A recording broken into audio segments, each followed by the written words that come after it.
Hey guys, join us every Friday night at midnight for Midnight Spook House Live, where we talk about the paranormal, including UFOs, ghosts, cryptids, and everything else that goes bump in the night. And every other Wednesday, we have 2 different shows, I'll Podcast on Your Grave, where we discuss horror, and Retro After Dark, where we discuss everything from the 70s, 80s, and 90s. For more details and showtimes, visit midnightspookhouse.com. We're sorry, bandwidth limit exceeded. To continue surfing, please call now and upgrade your package. You know, we joke a lot, but the sad truth is you could hear this message very soon. Once again, your freedom is at risk. Big internet ISPs and the government are trying to take away more of your rights than usual. But you can do something about it. That's right. It's super easy to do. Both of us went to battleforthenet.com today, and we made our voices heard. Battleforthenet.com has everything you need to know about the net neutrality movement, and it has everything. We're sorry, your internet provider has deemed this content unsuitable for viewing in your area. Go to battleforthenet.com. Please make your voice heard. Make a difference. Mass UFO sighting. Now, this creature is said to prowl the swamps. Everything is alive. Becomes more transparent and then finally disappears. They're a lot closer than we've been thinking.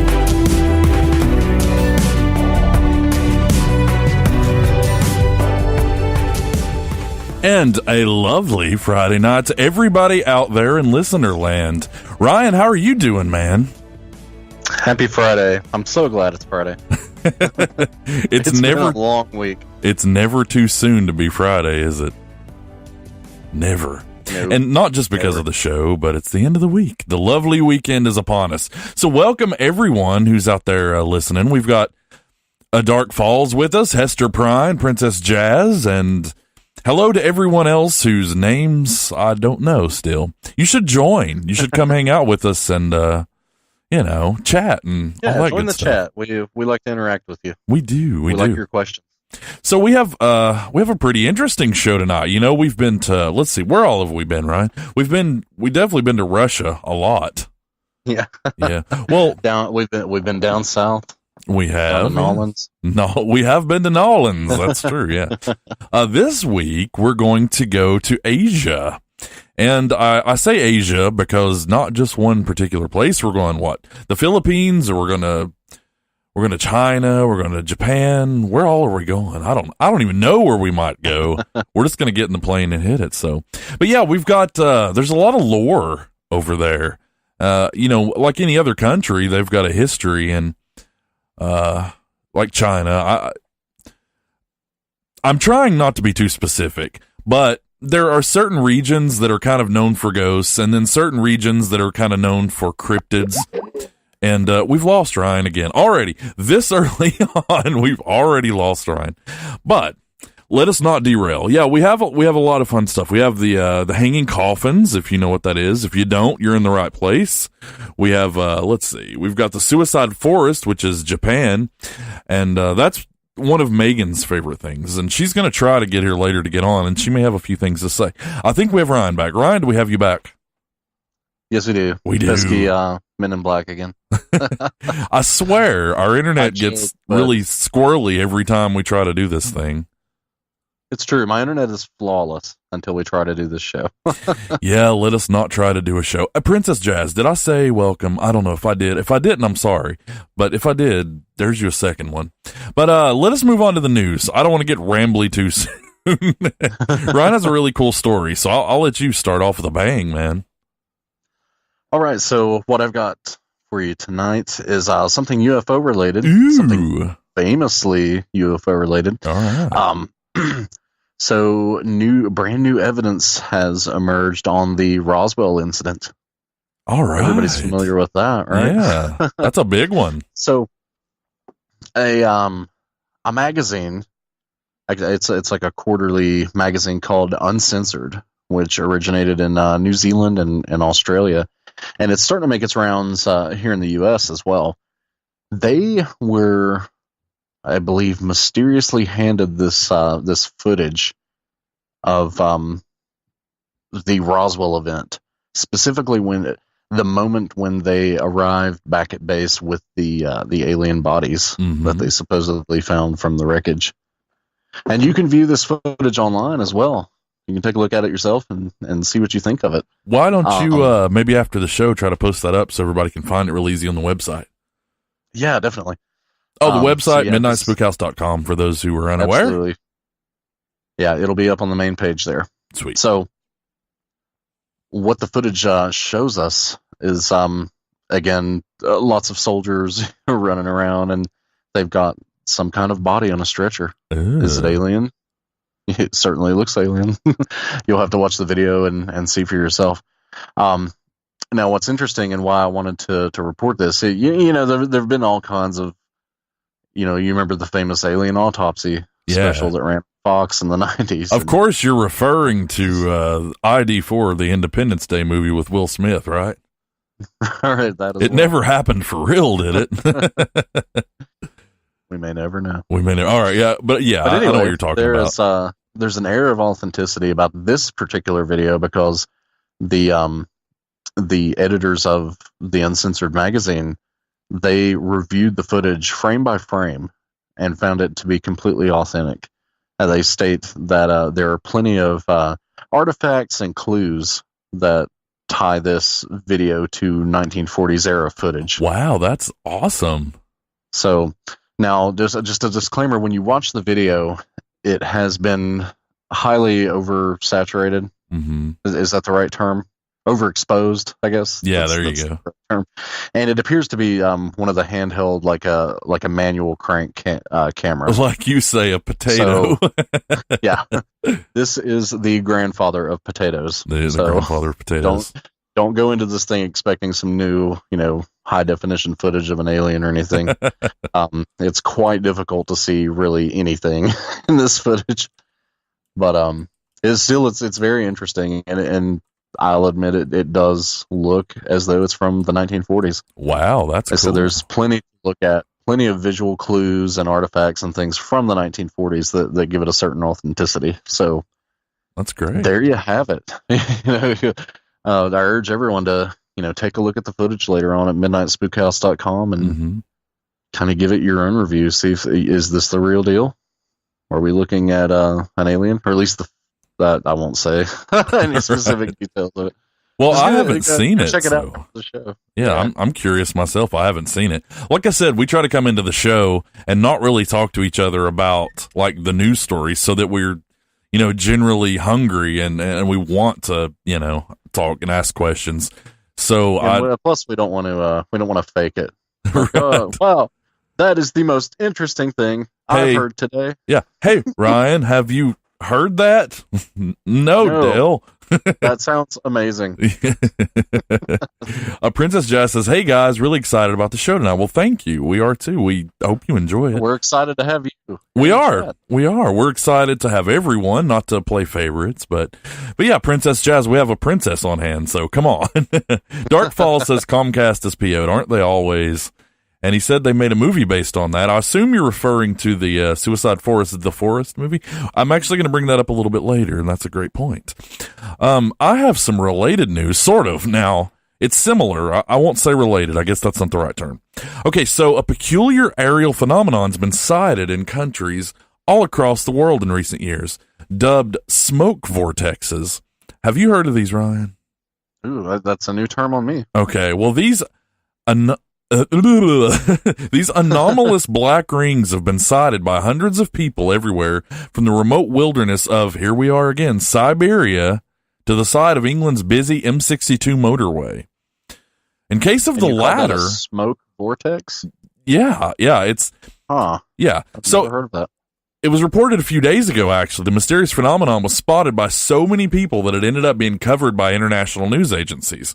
One witness, Kimberly Robinson, described it as the weirdest thing she had ever seen. She says, "Me and my boyfriend were driving today and noticed a black flying ring in the sky.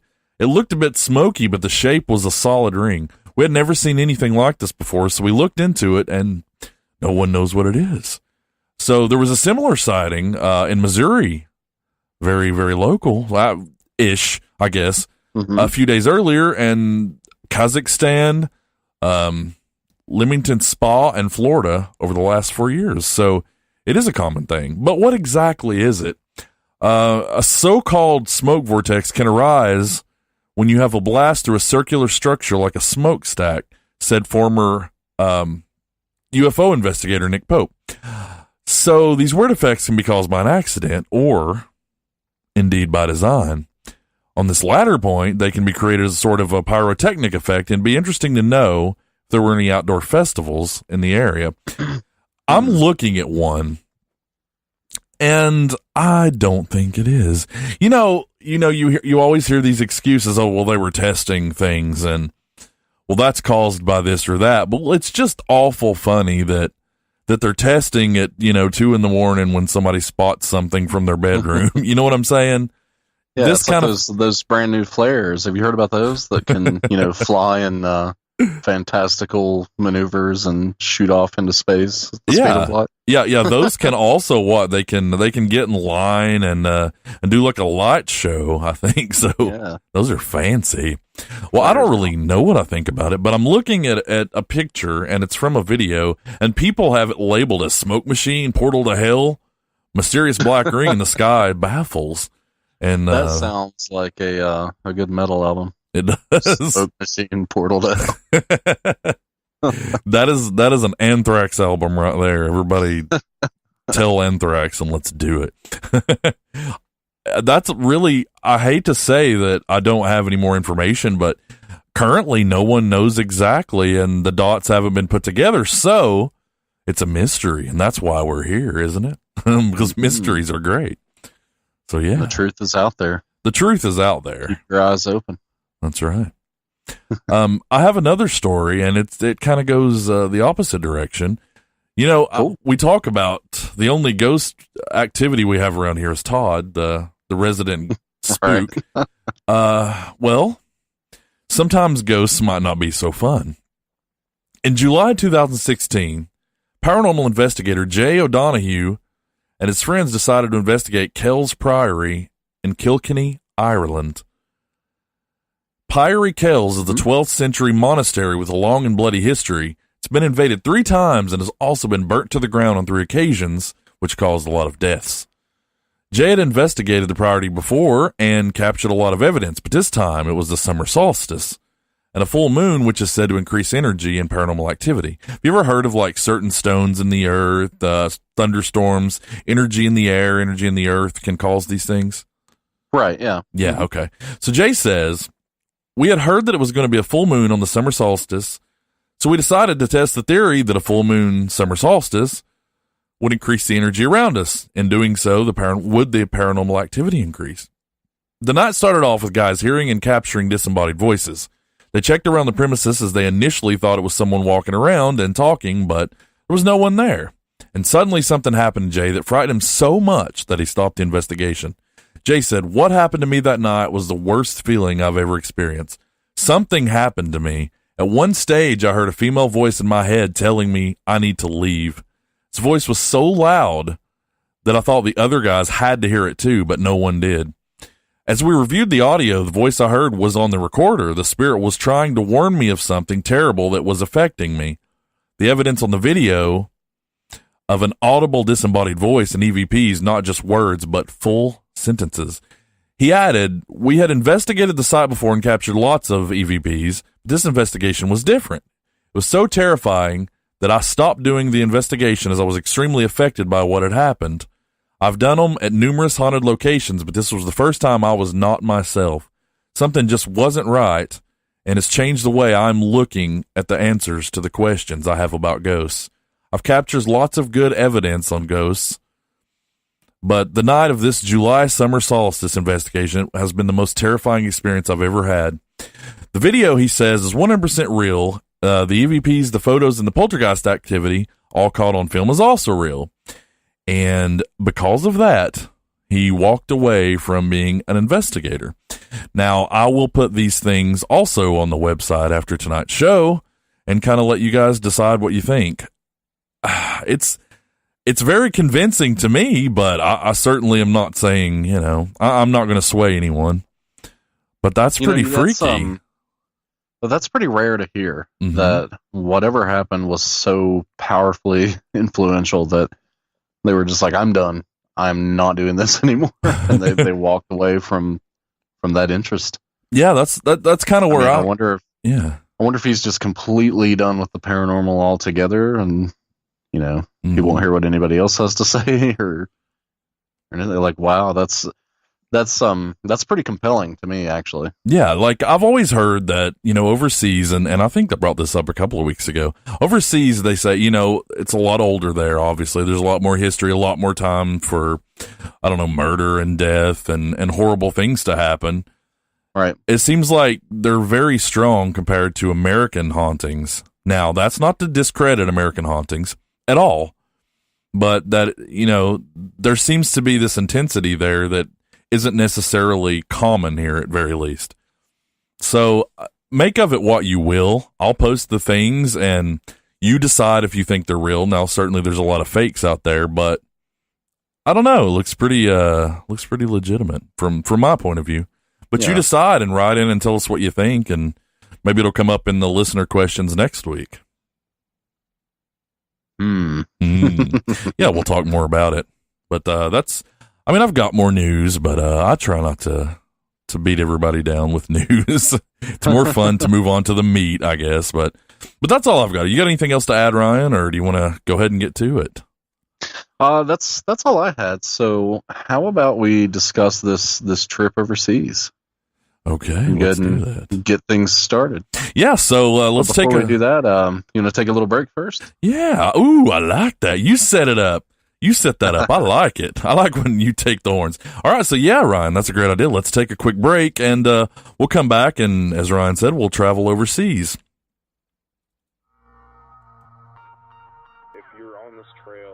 Certain time of night, if you hear a train whistle, don't look behind you, run, and don't look back. If you turn around, the last thing you'll see is the light of the ghost train before it plows through you.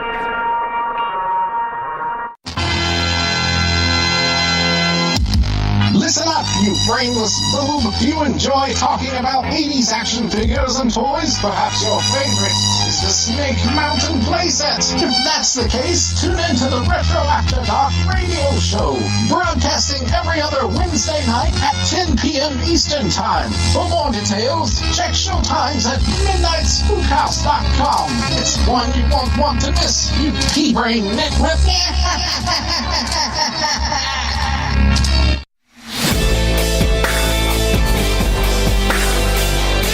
Spookhouse Radio.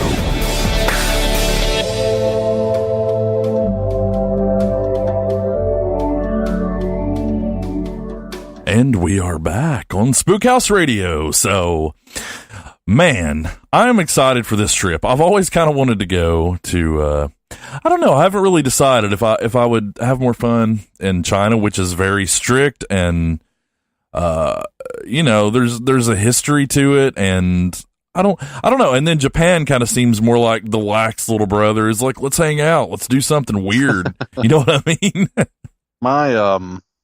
My interest in visiting Japan is completely unrelated to paranormal. Oh yeah? What's that? I want to go to Super Potato. What is Super Potato? I'm sorry, I don't know. It's a retro video game store. Ooh. And they have, Google it later. Okay. Seriously, they have everything.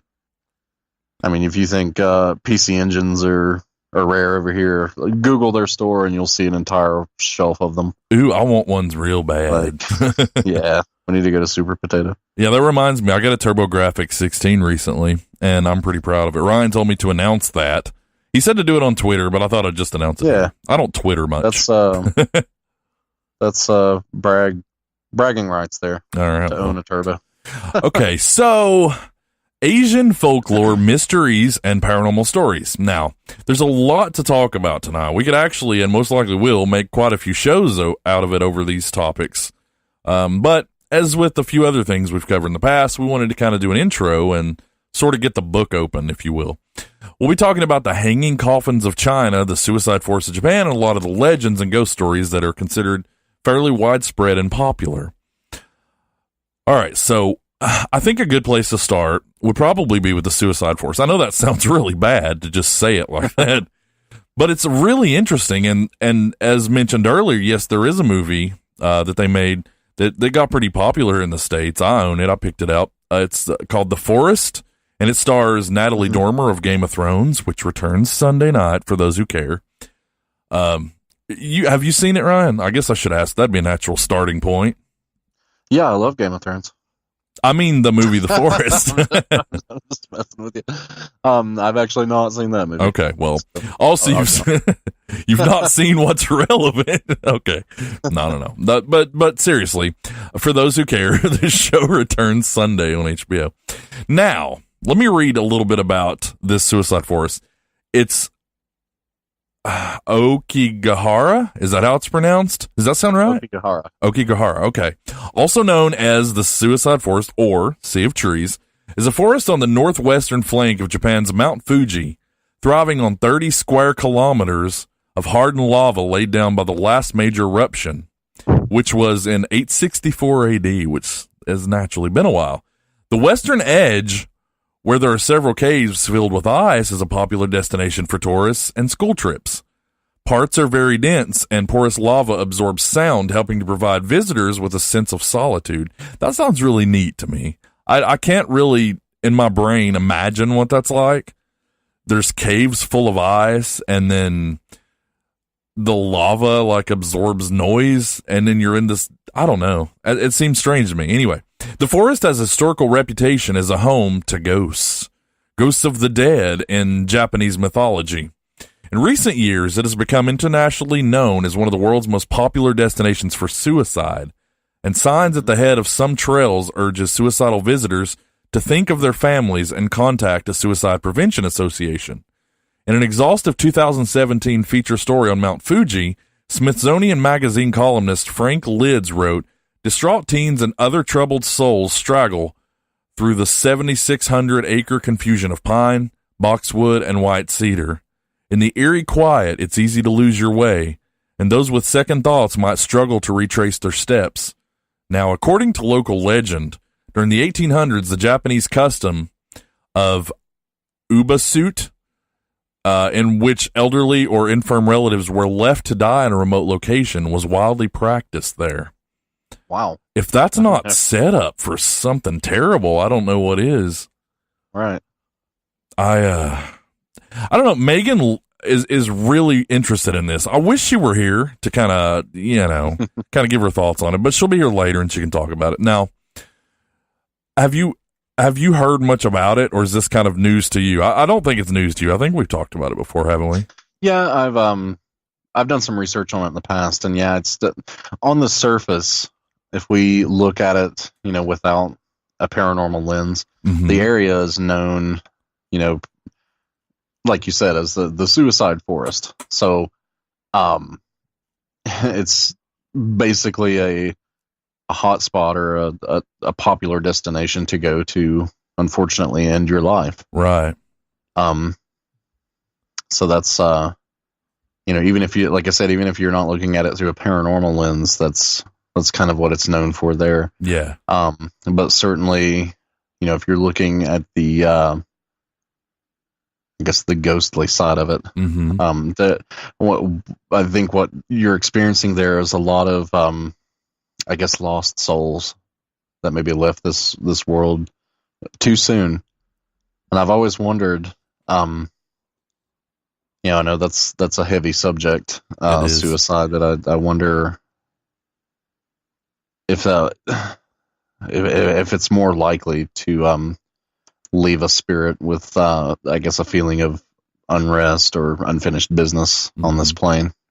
It's theorized that, I don't know if it's fair to say it's theorized, but it's thought that perhaps there is like some paranormal activity that sort of draws people there in the first place to end their lives.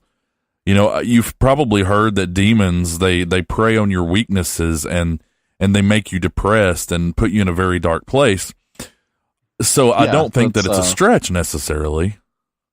No, you're right. I've heard that you're already in a dark place in your life, that you're even, having these thoughts, but it's said that, if you're not near that area, there's a chance you could pull through. And again, suicide it's a difficult thing to talk about, really. But Sure, right. they say that if you're in that dark place and you head towards the suicide forest, that something kind of pulls you further, and something wants you to go deeper in there, and once it's got a hold of you, it's far more likely that you may take your own life, is what I've heard anyway. Right.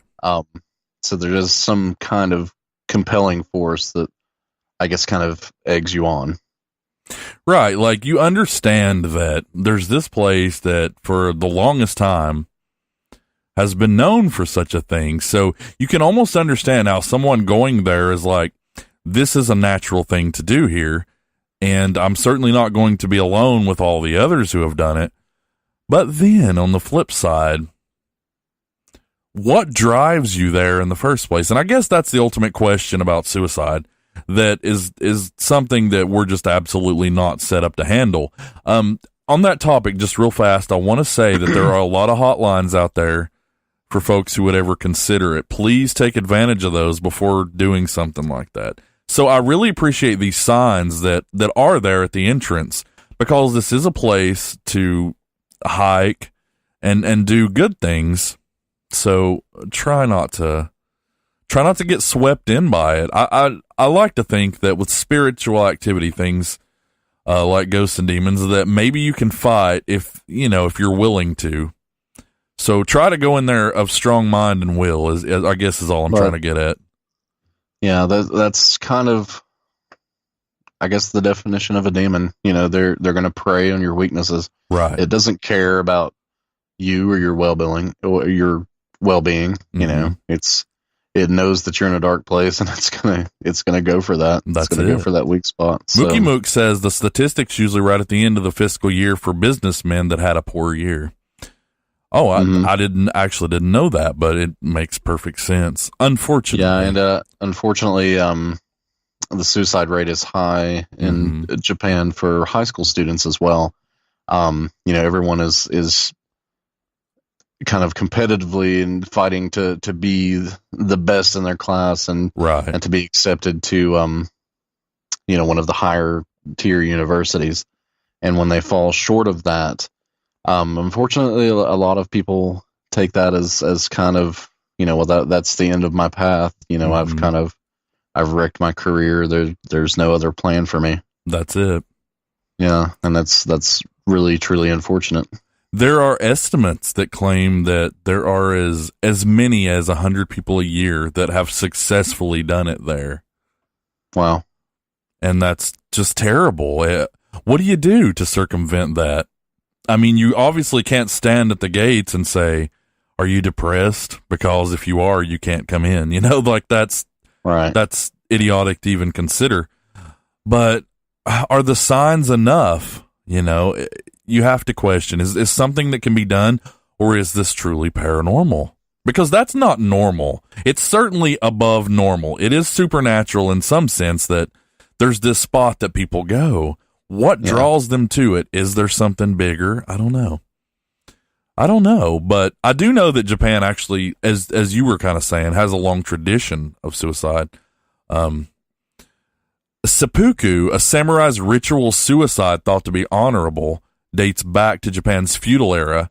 And while the practice is no longer the norm, it has left a mark. It can be seen today in the way that suicide is viewed as a way of taking responsibility. And that comes from Yoshinori Cho, author of Why Do People Commit Suicide? He studied it greatly.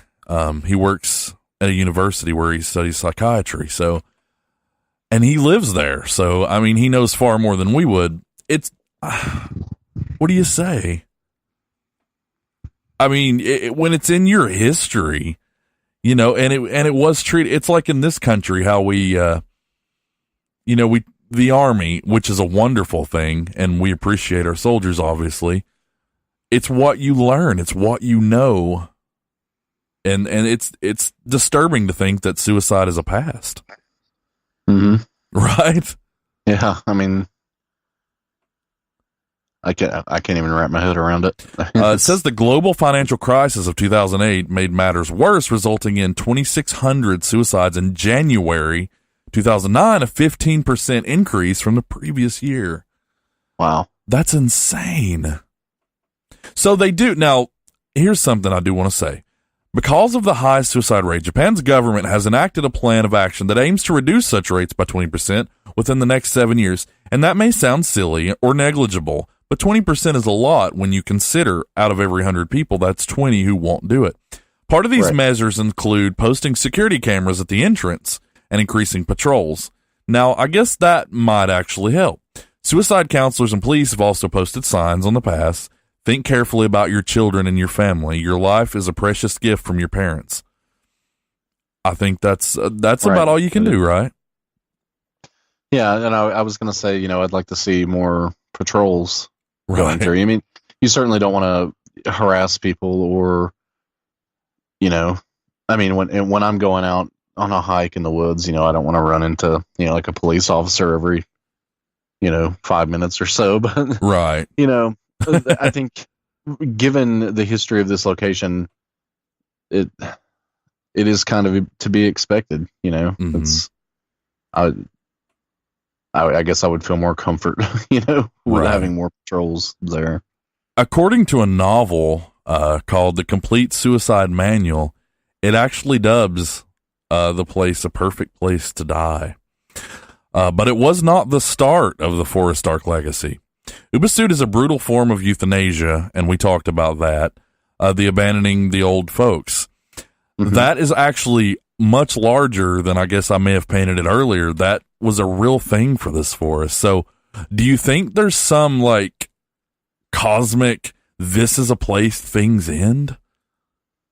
And if so, does that open like some otherworldly thing? I don't know. What do you think? I don't know. I've never thought of it that way. Yeah. But I can imagine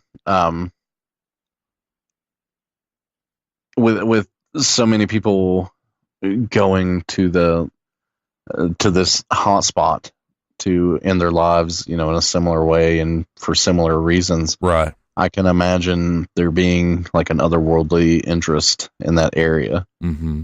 I don't know the purpose of demons or, what their end goal is or their motives or anything like that. Right. But I would imagine that they would take an interest in deaths with that have kind of a negative, I guess, nature to them. Right. At the end of a life, in that manner. And I can imagine that they might gather at a place like that with such a higher concentration of mm-hmm. of people passing away in that manner. Right. Well, so I don't know. That not everyone who goes there is looking to do that sort of things. Like mentioned earlier, there's a lot of reasons. Hiking trails and things like that. But because of the things, you are very at risk of seeing something you would really rather not see. It's actually very common apparently, and I've never looked, and I don't want to because I just don't like to bring negativity into my life. If you look across the internet, you can see things that you would probably be better off not looking at. Unfortunately, people have taken photos and shared them, things like bones and remains. Oh, no. Yeah, from hanging from branches. Hanging is actually the most common way that it's done there. I'm sorry, guys, that this is depressing, but it's one of those things. It's a phenomenon, and we wouldn't feel right if we didn't explore it a little bit. So, I think it's we can kind of leave it for Megan to speak a little more about it, because I know it's something she's researched more. But I guess my final take on it is I do think that there may be something a little more compelling, to the area that would draw people into there, other than it, just word of mouth or, hey, this is, if you're going to do it, this is the place to do it, kind of. Right. Thing, Geographically, it's at a very weird spot, with the atmosphere and it having once been where a volcano erupted, and the ice in the caves and the seclusion. It's a really weird place. If there is energy on this earth, that is a really good spot for it. Mm-hmm. You know, Darkfall says high school in Japan's like grad school here. There's a lot of pressure for a teenager, and that's absolutely true. I think if you have a place with that death and sadness, it'd leave behind a lot of dark vibes. Absolutely. You know, you get that feeling sometimes. Now multiply that by what, 2,500 or 100 a year, you know, like 2,500 in the country in general. You're going to have this dark feeling. It's just going to feel depressing. And that's going to drive more down. When you're low, you're getting kicked lower. It's a very crowded country. There's a lot of factors that go into it, but is this forest paranormal? I guess we just won't know for some time. Hopefully somebody can shed some light on that one day. And I would love to see the problem solved, but I'm apprehensive to believe that you can necessarily. Yeah, I think that's a matter of society itself. Yeah, you know, possibly. Things in general, economically and fiscally, and, you know, in regards to education. Lots of things can definitely improve in this world. And when that does, I think, you know, people's, you know, self-esteem for themselves will improve as well. Mm-hmm. Yep, so that's a very important thing for sure. Well, let's sort of move past that. You know, we're sorry for all the folks who have ended their lives there. Again, you know, and we can share this information as well. There are plenty of hotlines. This is an important subject for us as well. You know, if you've had those thoughts, or if you know a friend, you know, that has as well, there are plenty of lines out there that you can call. And I'm sorry that I wasn't prepared and having those numbers up right now, but we can definitely get those out there for you. Absolutely. There is help out there. There are people ready to listen to you and help you out. Right. And nobody just takes that job and says, I'm going to work my 9 to 5. They care. They don't want to see something bad happen to people. So if you need them, call. We'll put those numbers on the website also. We'll do all this probably tomorrow. So we're building a list. Let us remember. All right. So do you want to move on to something you found, or do you want to move on to the hanging coffins? What's next on your agenda? Well, let's see. We're just kind of traveling Asia for the most part. So how we go doesn't really matter. Well, before we hear about the hanging coffins, would you like to hear, I've got my handy dandy cryptids and other spooky creatures book here. I would love to keep by my side for the show. I can tell you about, let me get my bookmark out here. I've got some Japanese, kind of ghostly, that's sort what of I urban like. legends. I am a huge Asian horror fan. My God, that is good stuff. If you've not seen it, it's usually disturbing, but a lot of them are ghost stories, and they're not, you know, necessarily gory. Now, certainly you can get your gore, but there's a lot of good ghost stories in Asian horror. Okay. I think we'll talk about that a little bit on Wednesday's horror show. But for tonight, yeah, let's just keep it to the more paranormal things. Okay. Well, let me lay this urban legend out. Lay it out. I think you'll enjoy this one, especially if you enjoy those kind of films. Right. And then we can move on to the hanging coffins. Okay. So this particular creature, or perhaps it's a spirit, we don't really know for sure, is called No Face, or in the Japanese language, it's known as Nopubaru. Is that a clever name, or does it have no face? I'm not sure if that translates to no face, but no face is, I guess, the most cut and dry way you can put it in our language. Right. Yeah. So this thing, again, I'm not sure if this is a spirit or a type of creature. Hard to say. It mostly appears to people in deserted or rural areas. That is an important thing to it. It's trying to catch you while you're alone. And what this thing tries to do is engage you in normal conversation. It's trying to build up your trust. You know, it'll approach you and and try to basically engage you in conversation and make you feel trusted. Mookie Mook And asks, then- like in Spirited Away? I think it's roughly based on that. Okay. Well, there you go, Mookie But Mook. the- Oh, and then Dark but Fall my says it was story- used as a character in the movie Spirited Away, I think. Yeah, but my story here is probably not going to go that deep. So yeah, it's making conversation with you, and it's waiting for the right moment to reveal that it has no face at all. So the true form of this creature is a humanoid in appearance with no face. It just has where the human face would be is just smooth and blank. No eyes, no nose, no mouth, nothing like that. Quick question. What's creepier, the Men in Black or that? The bald face or the no face? All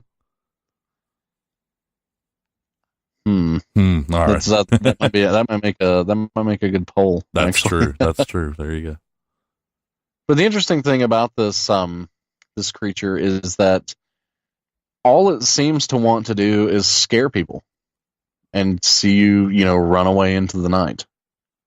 So the whole purpose of this act for this creature is to gain your trust, and then essentially now what I didn't mention was that when it comes to speak to you, it will appear to you as a completely normal human. It apparently has the ability to, I don't know if the best way to think of this is like a holographic image of a human face, or but essentially when it's first speaking to you, it will have a human face. Once it gains your trust, though, it's ready to drop the charade and scare the crap out of you, essentially, and that's what it lives for. Wow, it's just not the thrill of the scare, huh? Yeah, it's not really malicious in a violent manner, more of a prankster kind of thing, but it thrives on that moment to just see you completely terrified and run away. So, wow, kind of an amusing creature, still creepy, still Yeah. something I don't want to encounter on a lone dirt road. And people have said it's actually been reported to the police as well. All right. Well, back I in mean, the that early gives it a little 90s. legitimacy, right? Yeah, back in the early 90s, there were a few reports made. Actually, in some in rural areas, and then one gentleman reported it at a bus stop. It was him and another gentleman there, and he came and sat with him on the bench, and they were just making small talk about their family. And they got to talking about their kids and everything, and apparently this creature was completely convincing because he said they spoke for about 30 minutes. And then he said he glanced down at his watch and then back up to the man, and he had no face. Well, Just a completely blank patch. And is it still shaped human-like, or do you know? I guess there's no if you Google it, you're going to get several different pieces of artwork. Okay. Some kind of look like, obviously there's no photographs of this thing out there. But some people depict it as, almost like a human wearing like a flesh colored like pullover mask. And then some don't even give it those characteristics. Like not even like a skeletal appearance beneath the mask, just like a completely smooth blank area where the face should be. Wow. That's weird. Yeah. Not to sound childish about it. That's weird, but it is. That's really strange. Yeah. I will say that they have a lot of stories from over there, and I believe Dark most of them. Falls actually posted do I mean like the question in DC Comics? And yeah, precisely. Or Maybe, like the answer on Jersey Shore. Isn't that a thing? The answer, I don't know. Is that the thing? The situation? Maybe that's it. I don't know. I don't watch that. It was a bad joke. But I that's kind of what I was picturing, like the question in DC Comics. So that's all I've got on the No Face. All right. Like I said, what we can gather from that is that it's a kind of a prankster, and it wants to see you scared. Well, And I think as we kind of dive into these stories, I think you'll find that that's sort of a common theme amongst some of the urban legends. A lot of ours, you've been told by your grandparents, you need to get in before dark or before your curfew, or such and such will take you away, never to be seen again. Right. Well, over there's a lot of stories where it's similar, but it's like if you don't get in before dark, whatever's going to come and scare the crap out of you. Well, fair enough. You're not going to die from it. Well, you might. It's exceptionally terrifying, but these creatures kind of feed off of, I guess, that moment of despair and adrenaline and everything else you go through when you're terrified. Right.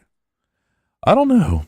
I think it's kind of cool. I think being scared by something like that gives you a story to tell, and you live, and it doesn't haunt you as a ghost. At least it may haunt your Right. memory forever, but you come out of it all right, and you've got a really cool story to tell, and it's certainly paranormal. I don't know. I think it's just kind of neat. Really, that's a fun one. I think we needed that after the suicide forest. So that was a really good one. Well, let's hear about the hanging garden, and then after that, I've got another fun one for you. Ooh, that we another can- fun one. Okay. So I've got the stories to lighten the mood back up this evening. I was trying to come up with a rhyme really quick. He's got the stories to bring all I could think of was glory, but that's ridiculous. All right, so hanging coffins are coffins which have been placed on cliffs. There you go. They can be found in various locations, including China, but I think a lot of people aren't aware, also in Indonesia and the Philippines. In China, they are known in Mandarin as Zhuangguan. I believe I'm pronouncing that right, which also means hanging coffin. Well, in China, hanging coffins are an ancient funeral custom of some ethnic groups, especially the Bo people of southern China. Coffins of various shapes were mostly carved from one whole piece of wood, and they either lie on the beams projecting outward from vertical faces such as mountains, are placed in caves in the face of the cliffs, or sit on natural rock projections on mountain faces. It was said that the coffins could prevent bodies from being taken by beasts and also bless the soul eternally. I have a list of where, but, geographically, I don't think it matters too much to us unless we're out hunting. But that's really the intro. That's the point. There's a lot of lore behind it, and there's a lot of questions. Did you have any comments? I felt like I was talking over you there. No, I was actually shifting in my seat. So Okay, all right. I made a noise there. How dare you? No, So- that's fine. So I was kind of envisioning them, I guess, a coffin actually attached to a rope and hanging somewhere. So these are actually, what's the best way to describe this? It's sort of like finding. Like Go ahead. I think you were going to have it. I'm thinking, I guess in my head now, I'm envisioning kind of a catacombs sort of setting.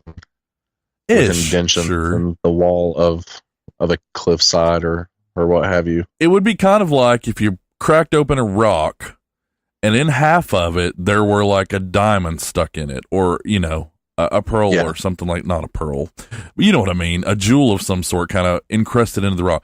They were very, what's the best way to describe it? It's really bizarre. They're very strategically placed. Let me give a little more on it. The most ancient of these coffins are estimated to be 3,000 years old and are situated in the eastern province of Fujian. Early Tang Dynasty literature suggests that the higher the placing of the coffins, the greater the show of piety to the deceased. Other sources claim that the coffins were kept elevated in order to save them from animals and to keep land free for farming. According to a 2015 report by the People's Daily newspaper, 131 hanging coffins were found in the central province of Hubei, set in man-made caves in a cliff 50 meters wide and 100 meters high. Experts haven't figured out how ancient people managed to transport the coffin, body, and funeral objects, together weighing hundreds of kilograms, to the cliff caves, the report said. Curious to know more, Wang started to collect scholarly research regarding his practice. Wang Haoman, who he is a journalist with the National Geographic, for the record. Oh. So yeah. He went out and he's trying to figure these things out. He published his first paper in U.S. Archaeology in 1991. In 2000, he founded the China Exploration and Research Society, which enabled him to travel up close to excavate a site in Huaxi in northern Yunnan. He and his team descended the cliff face to examine the coffins, which rested precariously on rotting wooden stakes. The group built bamboo planks to protect the caskets, which also gave them the opportunity to explore their contents. The oldest coffins date back to the Tang Dynasty, and several contain bones from multiple bodies in one. This led the team to conclude the bodies must have been buried initially, with the bones having been put in the hanging coffins after the bodies decomposed. The coffins seemed to be dug out of solid wood and filled with sand, making them heavy. They must have known they would eventually fall down, says Wang. There's more, but I don't want to just read and sound like a robot. So what do you think? I guess, see, this is the first time I've heard of any of this. What do you make of it from a paranormal angle? Well, I guess it depends on your belief system. Would you believe that gods or God to be a paranormal belief? Because I guess a deity would be above normal. So I guess from a paranormal standpoint, I would think that it's got something to do with protecting the spirit, as theorized in the other article earlier. That's my thought on it. I don't... Right, okay. Now, it's possible, sure, that they were trying to keep them off the land, but why so high? That, to me, doesn't make sense. The caves, I understand, kind of embedded to the side of a huge wall of rock. No, I can't imagine. That's like saying, I'm going to clean the house, and I need everything out of the floor, so I'm going to put everything on the wall. Like, that doesn't make any sense.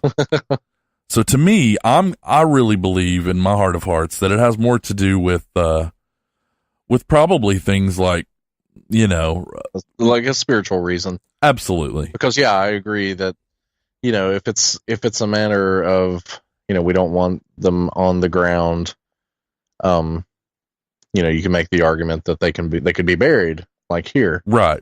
Under, or, okay, yeah. Well, then you can say, well, we don't want any animals or wildlife getting to the bodies.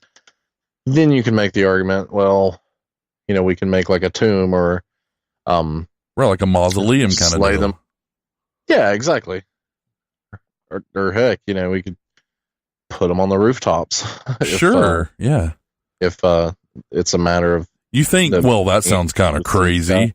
But lifting the caskets up to the side of a mountain's not. I mean, I'm not saying it is. I'm just saying it's no crazier than certainly putting them on a roof, Or putting them on a roof is no crazier than that. You know what I'm trying to say. I'm getting all tongue-tied. But the point stands is you're absolutely right. They could put them in tombs where animals couldn't really access them if they wanted to. Yeah. So Wang's research traces the burial custom back to the Bo people, which I mentioned earlier, who were a rebellious minority tribe living in the border region between present-day Sichuan and northern Yunnan. Sichuan. What's that? Sichuan? Sichuan? Yeah. Yeah, maybe. It very well likely could be. The Bo tribe is believed to have vanished during the rule of the Ming Dynasty when it faced persecution from China's imperial armies. However, Wang believes that they may have survived through assimilation into other minority groups. His research formed the basis of a 2003 Discovery Channel documentary on the hanging coffins, in which the process of placing coffins up cliffs was reenacted. That I have not seen, and I would like to, for the record. Some suggest the coffins were lowered down from above, while according to others they were transported up through scaffolding. Besides the immense effort required in transporting the coffins, its contrast from modern burial practices is what makes the custom fascinating. The practice, however, is similar to the sky burials of Tibet and Mongolia, where bodies are cut up and offered to the vultures and other animals. Wang also traveled to the Philippines to examine cliff burials in Luzon. The site in China is not well is not protected well, as Wong observed that most of the coffins were disintegrating, with fragments of bones and clothing visible. He also said that a fire burned more than 300 coffins in an elevated part of the cave. That's something that surprises me, but to be fair, the people aren't around to protect them if that was their concern. You know what I'm saying? Like, right. Current Chinese people may feel very differently from this minority tribe, for example, so they may not feel as though they need to go over here and protect these hanging coffins. So I can understand how it could happen. I don't think that's so much weird, but just the whole thing. Some of the sites have been tampered with by visitors. For instance, a cigarette had been placed between the jaws of one of the skulls. That's really disrespectful, and if there are ghosts, then you're probably being haunted right now. Local authorities have erected fake coffins in a steep gorge down the river in order to entertain tourists and preserve the original site. In 1999, Wong discovered that one of the most popular hanging coffins had been looted, even though it was 90 meters high and claimed to be protected. Going back 20 to 30 years, yes, China had different priorities and limited funding, but today, China has such influence, and protecting these sites would be a small change. It's about the integrity of their culture and cultural identity. According to him, keeping coffins at a height was a more viable option than burying them underground, as the land was vulnerable to erosion and sinkholes. Although there's ample funding for archaeology in China, research regarding hanging coffins is limited.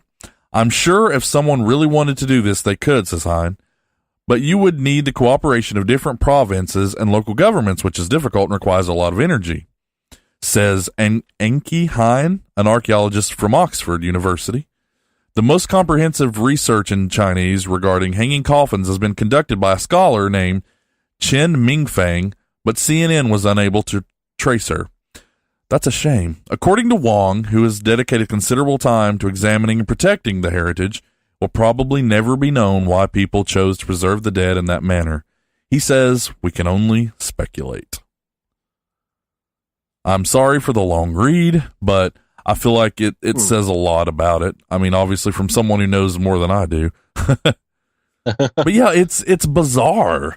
I remember seeing it now. I don't think I saw the documentary from 2003, but I remember when I was much younger, I saw an episode of something kind of Travel Channel-ish, and I've never been able to shake it. You need to look up videos and pictures and documentaries and look at it. Really interesting to me. Yeah, it is. Especially from, I like the kind of, programming Nat Geo has anyway. Right. Sounds right up my alley. Yeah, it is. I think you would love it, as far as scientifically and on the paranormal side of things as well. I can't see you being bored by it. It's really weird, but yeah.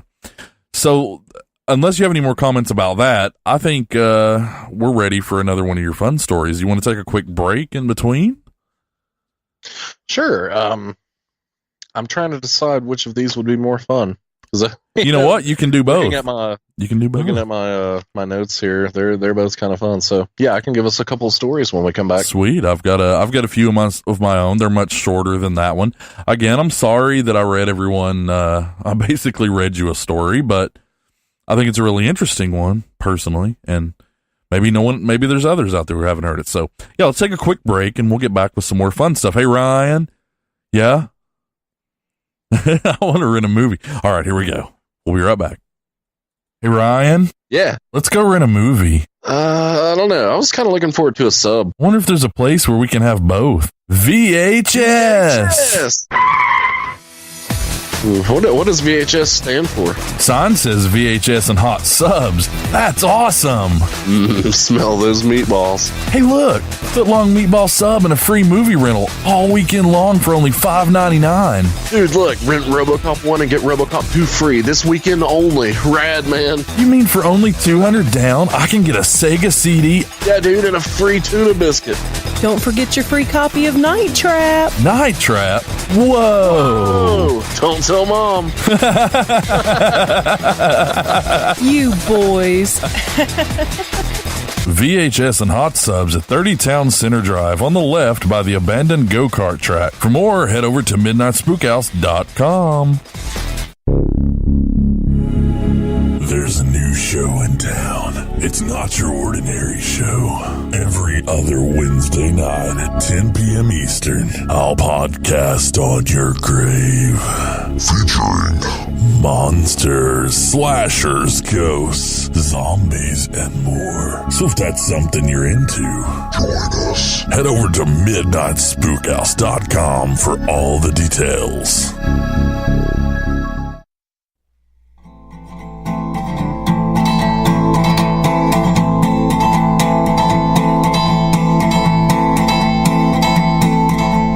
Every time it comes around, I see the same old thing.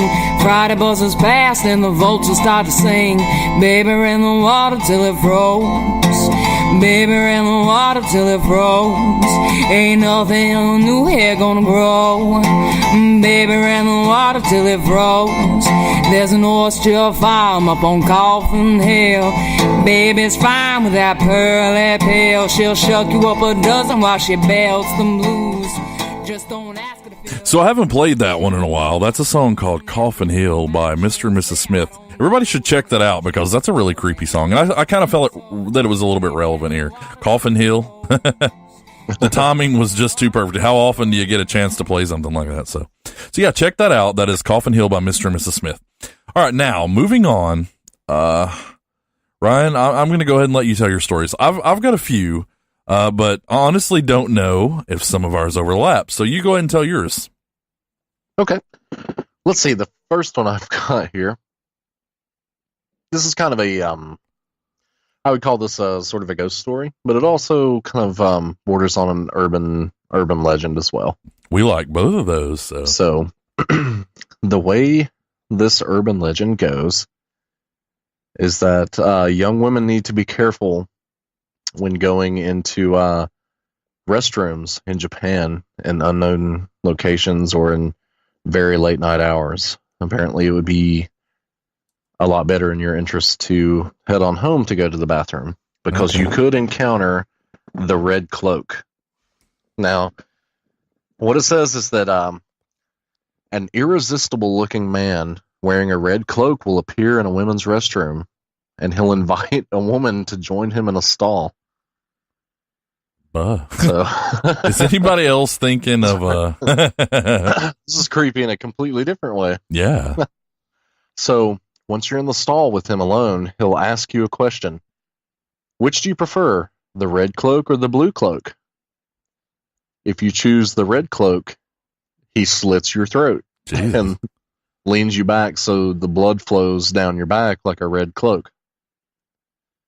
If you say the blue cloak, he grabs you by the neck and strangles you to death, giving you a blue face. Hence the blue cloak. Now, wow, so everybody needs to remember to choose wisely. That's kind of a big deal. Or none of those answers lead to a good fate. So if you say any other color other than the ones he gave you, apparently the floor is supposed to fall open beneath you. The floor is lava. And true story. Yeah. Well, in this case, the floor is a portal to hell because worse than lava. The floor will fall out beneath you into a black abyss where pale white hands of the dead will grab at you and drag you into hell. Sounds terrible. Yeah. So those are your choices. Well, I was thinking this is Hugh Hefner. This is just the true story of Hugh Hefner. And then it went a completely other direction. Yikes. So the origins of this. Yeah, that's what I was going to ask. Where does this come from? Like, who believes this? So they say that this is a ghost, and it's the ghost of a man that was so incredibly beautiful that he had to wear a mask in public to keep women from fainting when they saw him. We know all about that. So yeah. I'm joking. We're not that prideful.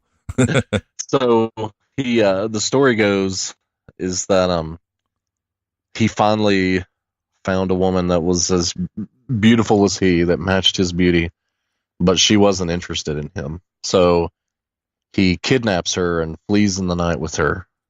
And no matter what he did, she continued to resist him. So one night he asks her, I guess she's his prisoner, and he asks her, do you prefer the red cloak or the blue cloak? Because he was going to end both of their lives together. And apparently she chose red, so he adopted the red as well and became the red cloak. Okay. So that's it for that story. But there is. What's to say about that? I want to have like a smart comment about it, but I'm just like, well, it starts out creepy and then it ends like Romeo and Juliet, but it's not romantic. I don't know. What do you say about it? Well, let me lay this. Here's a bonus ending for you. All right. An alternate ending. Yeah, this is a funny alternate ending to this. Some people, when they're telling this ghost story around a campfire or whatever, they'll deliver it as kind of a funny version or almost like a joke. So the funny version of the legend says that when he asks you the question, red or blue, if you answer yellow, he's supposed to give you a swirly and then the dirty toilet. That's what I was thinking. Never go to the bathroom alone in Japan late at night. Dirty toilets, That was my first thought, but that's not that paranormal. I think, given that, if the alternate ending is true, or the funny ending of that, I think I would take a swirly over being choked out or having my throat slit. Yeah. I can agree with that. So, well, no, I can agree with that. So now if ever you're asked a question, don't give a serious answer and then you're in no harm. Maybe a swirly at worst. So the moral of that story. What I found kind of interesting about this story, I don't know that there's really any truth to it. Like I said, it's pretty much just a fun ghost story. Mm-hmm. But I while I was reading this, I wondered, what's to keep somebody from kind of doing a copycat, like a serial killer kind of. Now, thankfully, I don't think anybody is going to go into the stall with somebody, no matter how good looking they are. So maybe I'm thinking too much into that. But, or maybe you're not thinking enough. The chances are that's happened. It's just, I don't know. I hope not. That's all I'm going to say. Please don't ever do that. And that's terrible for a lot of reasons. I don't know. I can think of like my ultimate celebrity crush. Mm-hmm. Asking me, hey, come into this bathroom stall. Like, what's up with that? Well, they just naturally want you to watch them poop. So, yeah, that's not weird. All right, the show just took a turn south. I'm sorry about that. I had to go there, didn't I? Well, all right. I've got another story. I don't know if it's necessarily going to pull us from the gutter or not. Probably not. Once we get there, we're stuck. No, I've got some stories that very much will, but I would love to hear another one. Go ahead. Okay, so this is kind of a fun, interesting story as well. Now, I don't know if you would classify this as more of a cryptid creature or it doesn't necessarily sound like a ghost to me, but definitely more up the urban legend alley. So let's talk about Jinminkin, which are essentially dogs with human faces. Oh God! Have you seen the pictures of just like the memes of the people do that? It's terrifying. Yeah. So if it were for real, it'd be really terrifying. Yeah. Now, what's interesting about this is I'll get to that in just a moment. So their goal seems to be, this is one of the urban legends, where it's not really too malicious of a being. They're after that scare as well, right? To either scare or just distract a human. And also they seem to really like to cause automobile accidents as well. Well, that's not very harmless at all. Ew. So they like to appear as a normal dog. They usually go about their business with their backs turned towards a human, and they usually do it in a place where you don't really want a dog to be around, like your trash or out behind a restaurant or they specifically seek out those areas because somebody's going to go out to investigate that or try to run the dog off. Mm-hmm. Especially if you're running a restaurant or you don't want trash strewn about, I guess. So when the person goes to investigate, they'll turn to reveal their human face and then speak to them. And it's usually, I found the quotes to be pretty funny. They essentially ranged from, what are you looking at? You don't have a right to look at me, to, you should mind your own business. Like, I have every right to be here. Like, it's just the strangest. Like, you don't have a right to look at me that way. Like, these very matter-of-fact quotes. Right. They just want to speak to you just to terrify you, I guess. As if it's like a weird reaction to normal, everyday folks or something. That's odd. So, like I said, they like to cause automobile accidents, too. So, what they'll do is appear as a dog on the side of the road with their backs turned to motorists. And just as they're about to pass by, they'll turn to show their human head. Jesus. Just enough to get you to swerve and crash. Would you not, though? For real. That definitely freaked me out. Mm-hmm. So, the most famous example of that, and this was actually reported to the police, this guy is driving along, and he looks out his rearview mirror, and he sees a dog with a human face chasing his vehicle. Now it gets a little more supernatural here, and he speeds up to a speed of over 100 miles per hour to evade this thing, and he could not. It kept up with him, and eventually it ran up alongside his car and turned its human head toward the driver's side window to speak to him. And what did it say?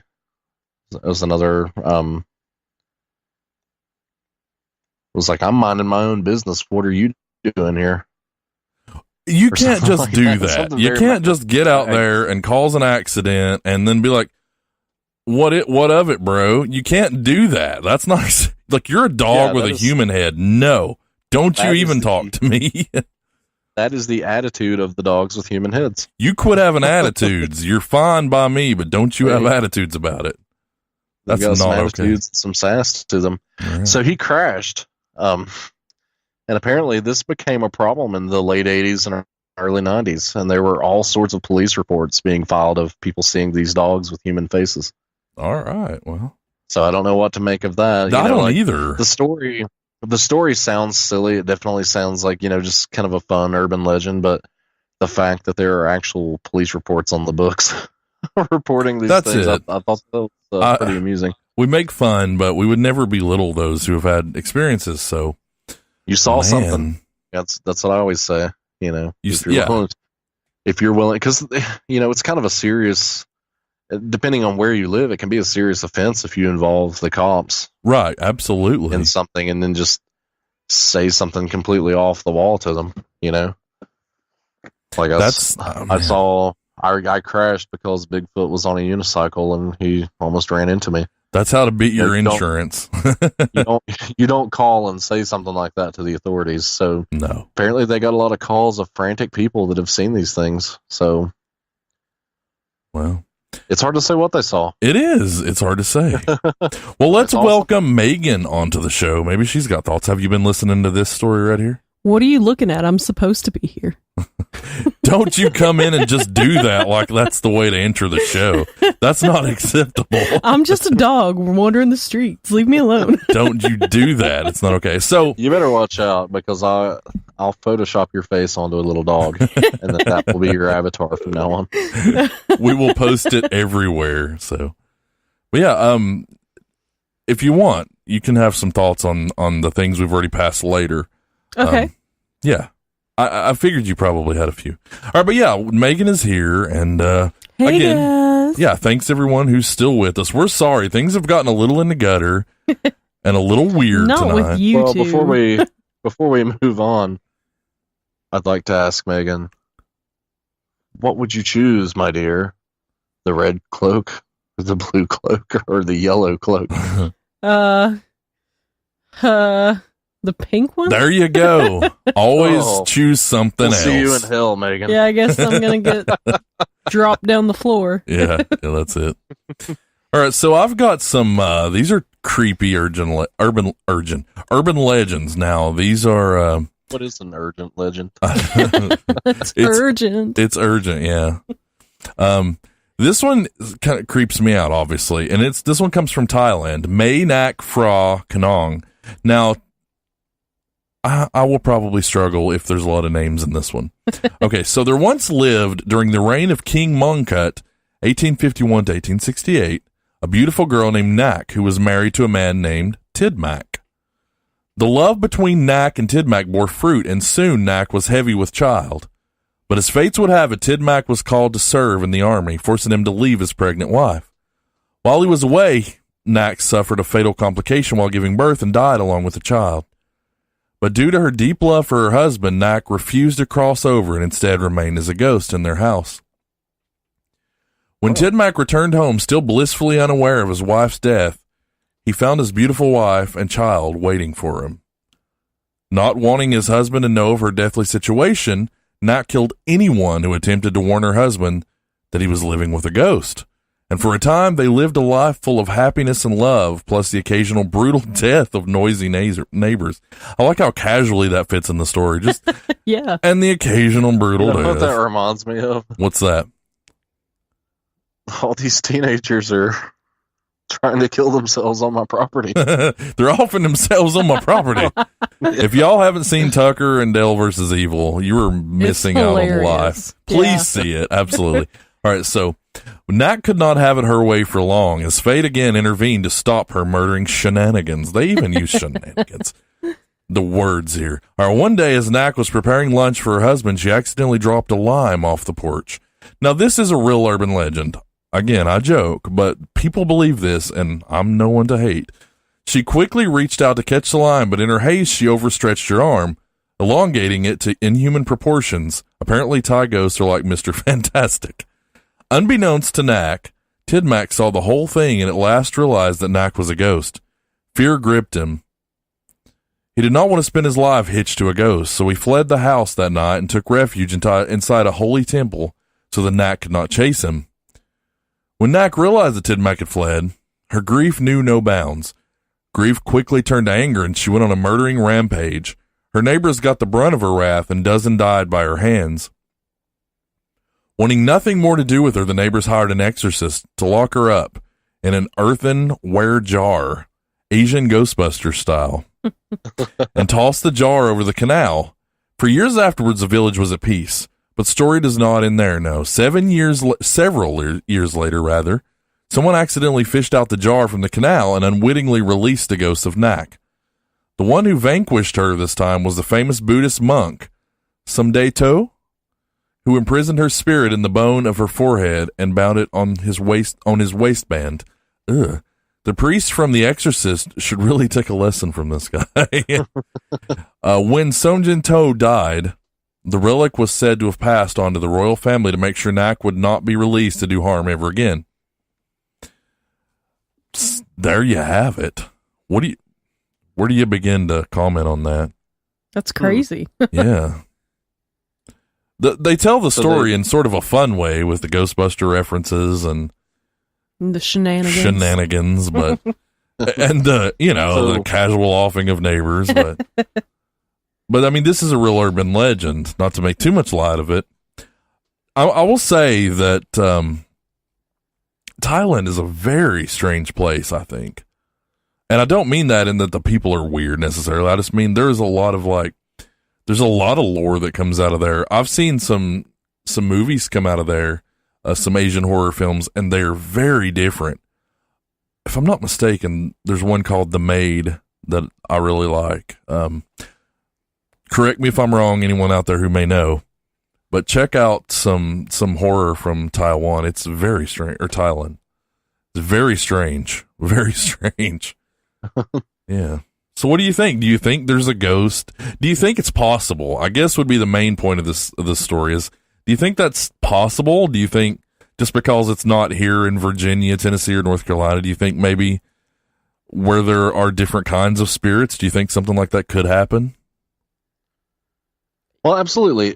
And if you look at the stories that we've told about our region of the world, like a ghost train, we mentioned on, what was that, the first or the second episode of the show? Yeah, I can't remember, but yeah, it was early on. the urban legend of the ghost train of Damascus. That if you're out on the walking trail past midnight or 2 a.m, something like that, if you hear a train whistle, you need to keep moving forward or run away. Right. Don't look over your shoulder. That'll be the last thing that you see is the ghost train running you over. Tell that to somebody in another country, and that might sound completely, utterly ridiculous. Right. It might, yeah. You know? I want to make a point to say right now that I'm sorry if we're not scientifically bringing it tonight. Sometimes I think it's fun to just check out the lore from around the world. And in Asia, there's so much of it. You know, I don't feel like it's all made up.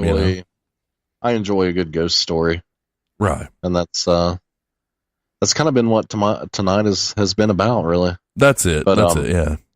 You know, after we hear a few more, we've got some user questions, though, too. So. Yeah, which will bring us kind of back to the scientific side of things a little bit.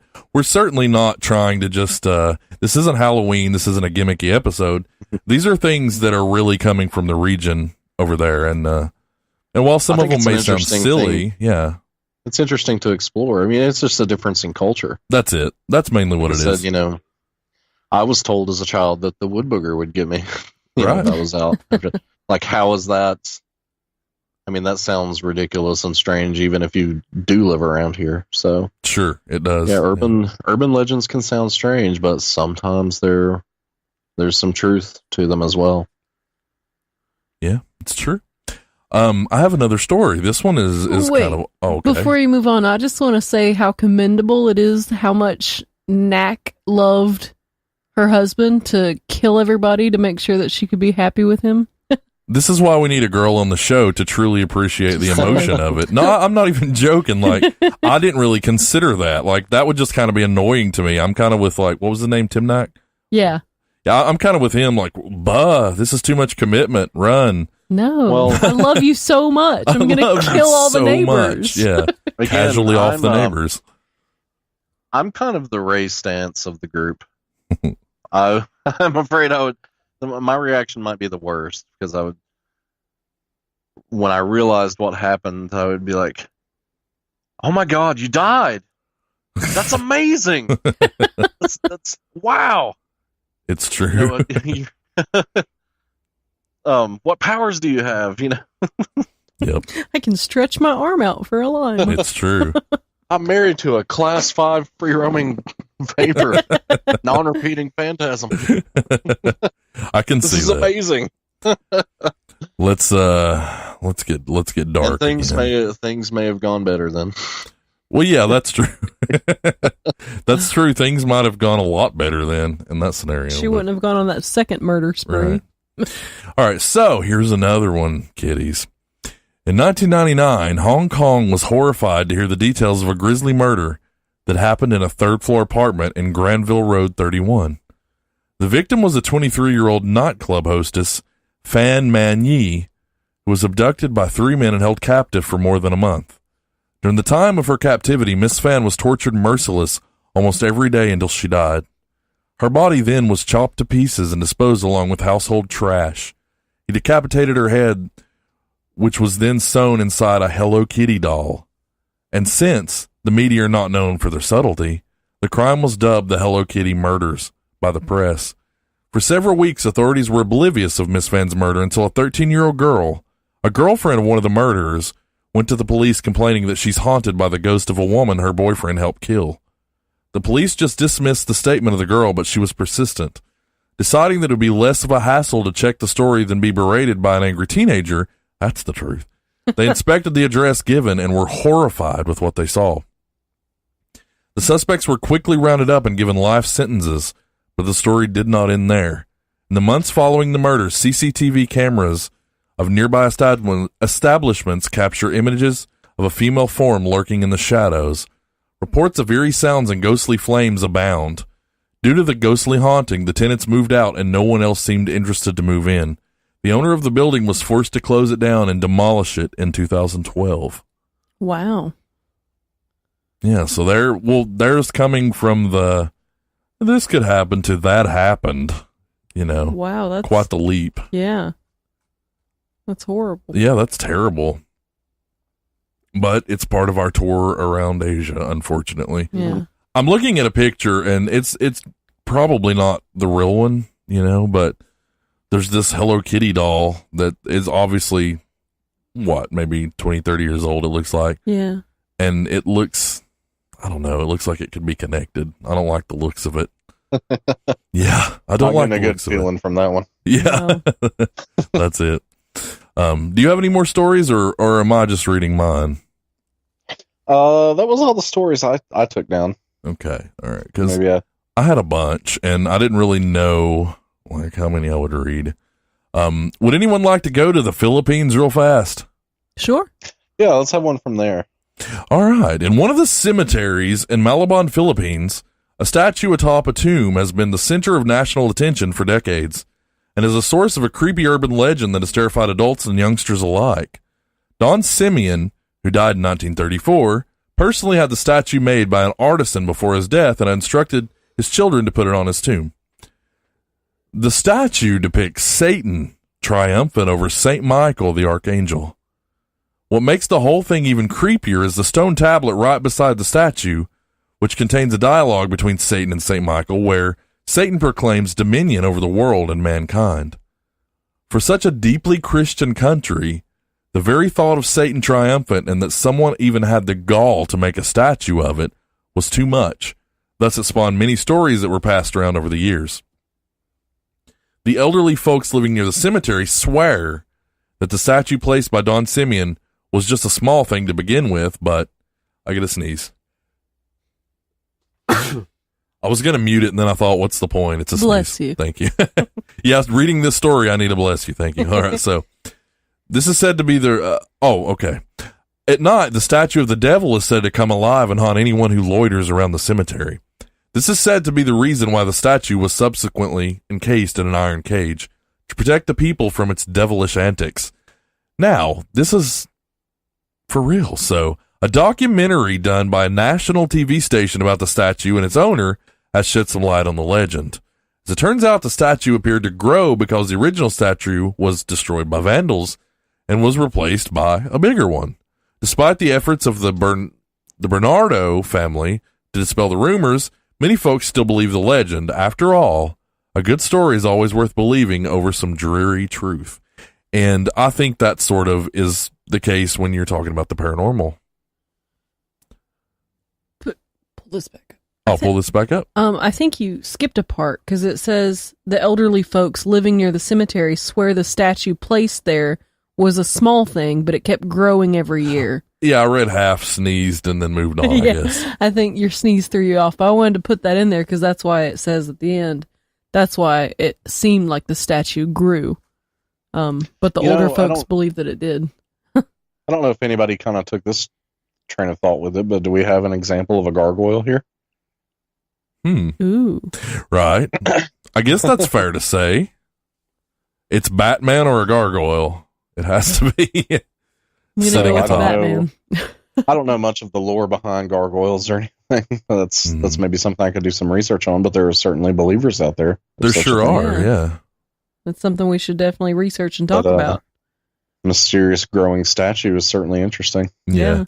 I thought so. When I read it, I was like, this would probably be good for the show. So, this Darkfall says, don't confuse the story with the facts. LOL. You keep us grounded, sir, when we appreciate it. I've got another fun one. Now, okay, none of these, I guess, are fun. Spooky, creepy, bizarre. I've seen a movie about this one, I think. I'm pretty sure there's a film about it. All right, so the moral of most Japanese urban legends seem to consist of don't go anywhere by yourself ever. I have noticed that, yes. The story of Kuchisaki Anna, or Split Mouth Woman, is no different, except that you are doubly unfortunate if you happen to be a child. If you happen to be a snotty pubescent walking alone one day, and that's what it says, you might consider taking a different route if you're suddenly approached by a female figure in a trench coat. Now, before you assume that this will be a harmless display of kibbles and bits, rest assured you will be shown something. Unfortunately, it will not be the coveted This says it will not be the coveted boobies. Okay. That's good, though. It's a kid. So, the Kuchisaki Anna will appear as a tall woman in a trench coat with long black hair. Her most telling feature is a surgical mask covering the bottom half of her face. She will approach you and ask the question, "Am I beautiful?" If you reply no, your troubles are over, mainly because she'll produce a comically oversized pair of scissors and remove your head. So you're thinking, well, I'll answer yes, in which case, she'll remove her mask and reveal her grotesquely mutilated face, her smile sliced from ear to ear. Am I still beautiful? She will ask again. If you have some kind of twisted Joker fetish and reply yes, she'll take the aforementioned scissors, chase you down, and slice you in half. And if you reply no, she'll do it anyway. This is actually a thing. I just want to say, I can't tell you that this is a true thing, but people actually do believe this. This really is, I've heard this before, and I've seen a film, but I've actually had it come up before. I don't know how legitimately they believe in it, but in my research, which hasn't been super deep, it has come up multiple times, and it's certainly not told as comically as that story of it, but none of them had boobies included. but the story still stands, and it does come up.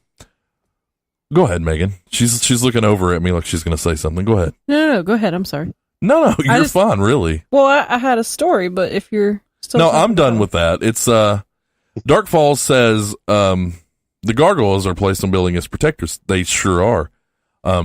If anybody knows more about gargoyles, I mean, that's absolutely the truth. By all means, chime in with that. That'd be cool. I don't really know. Is there paranormal things to it? Because it's true. They are looked at as protectors. I'm not sure. Yeah, I'm not sure. That's cool, though. Dark Falls also says, that made me think of crime photos of the Black Dahlia.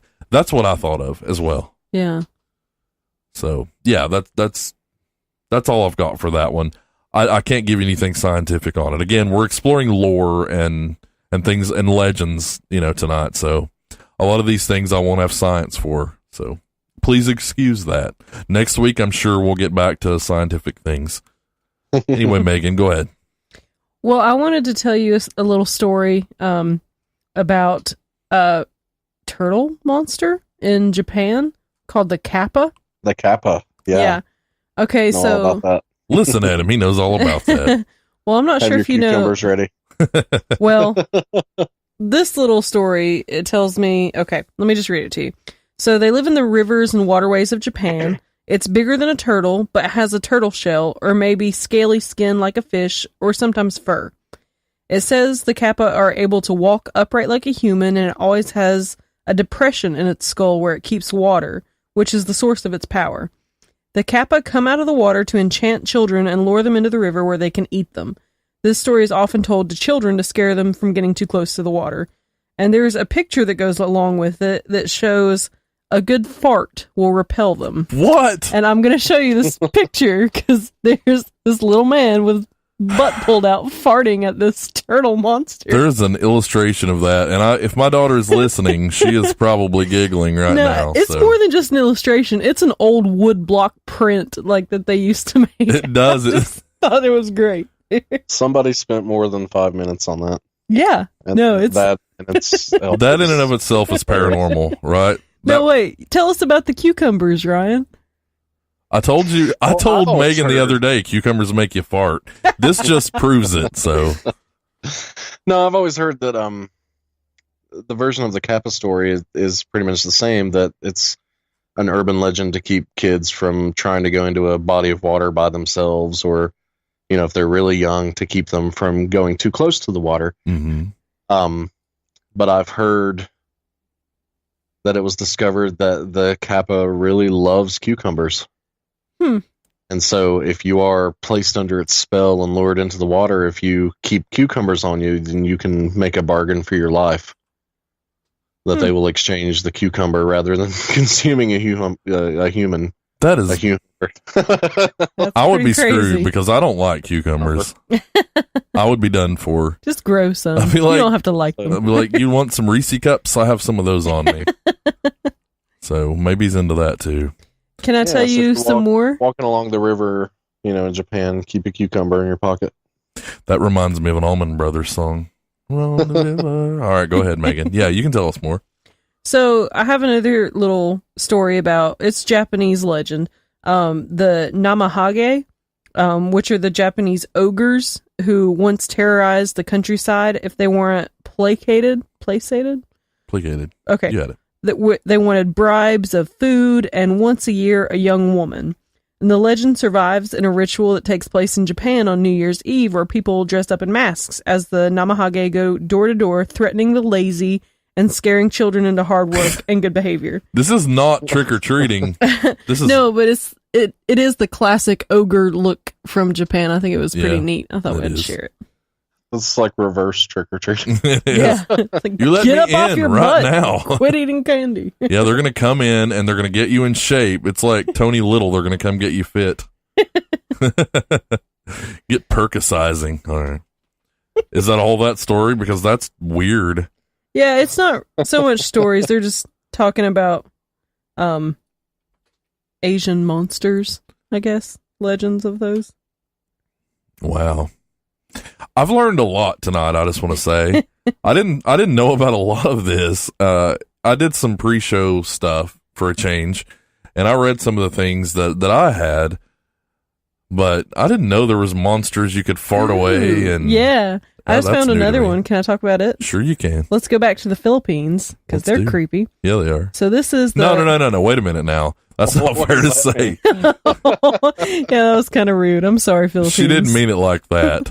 She just meant you have some creepy stories. Yeah. All right. Okay, so this is the... Let me count this. Manananangal. And it has some features of the Pinangalan. Okay. I'm not going to understand the story. I can tell you already. This is a vampire. Okay. Okay. Break it down for me. Let's do a Filipino Okay. vampire who is an old but attractive woman who preys on pregnant women and uses her tongue. Oh. Where is this going? She wants to eat the pregnant lady's babies. Oh, okay. We're moving on. I'm sorry. Proofread. I'm sorry. We're going to cut that one from tomorrow's encore. I'm just going to say that is a good place to just stop all of this madness. I'm sorry. No, you're fine, but that is weird. Now, go ahead. What we can take away from tonight is that, depending on the culture and, the area of the world, a lot of these stories can sound, really off the wall. Yeah. But again, like I pointed out earlier, so are our stories. Mm-hmm. Think about the wood booger again, for example. It's an ape man that will take you away to make you one of its own. Mm-hmm. If you're out after dark, that's gotta sound just as bizarre. Yeah. In defense of Megan's story, there's a lot of that actually in Asian lore and legend. There's a film called The Three Extremes, or just Three Extremes, and it takes on that. There is one that was actually banned from America. It's in the Masters of Horror series. If you're interested in that, look that one up as well. It takes that on as well. You've always heard that they do far more with fetuses over there. Well, that's absolutely true. And I don't mean that as in they're bad, dirty people at all. I'm not being judgmental. I'm just saying that it's not necessarily a topic we're going to bring up if we can help it. I'm sorry. No, that's fine. I could have ran across one of those myself. It's fine, but it's actually a common theme in the legend and lore over there, or at least somewhat common. So, yeah. So take it easy on Megan for that one. It's quite all right, but yeah, let's take a quick break and let's just shift the gears past some of these weird stories. Man, they just kind of leave you. Some user questions when we come back. Yeah. Let's do something like that and kind of get out of the weird gear we're in. It's just one of those things that happens. All right. So with that, we shall return in just a moment. Do you hate the Ghostbusters? I hate the Ghostbusters. If you're like me, then you should not tune in to the Retro After Dark radio show, taking place every other Wednesday at 10 p.m. Nighty night. Have you ever seen a ghost? Have you ever heard voices? Maybe you know someone who has. If you're afraid to share your story, there's not always an outlet, and sometimes it's scary. But don't worry about being judged. Come and hang out with us at Spook House Radio, and we'd love to hear your story. Write us an email or come hop in chat. We go live every Friday night at midnight, and we'd love to have you and your story.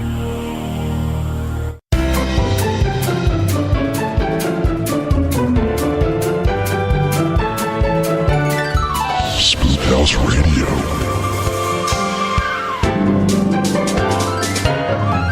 And we're back. And yeah, we're going to do some listener questions because we have some more this week. And I know for a fact that some of them, no, not all of them, some of them are duds. No, I'm joking.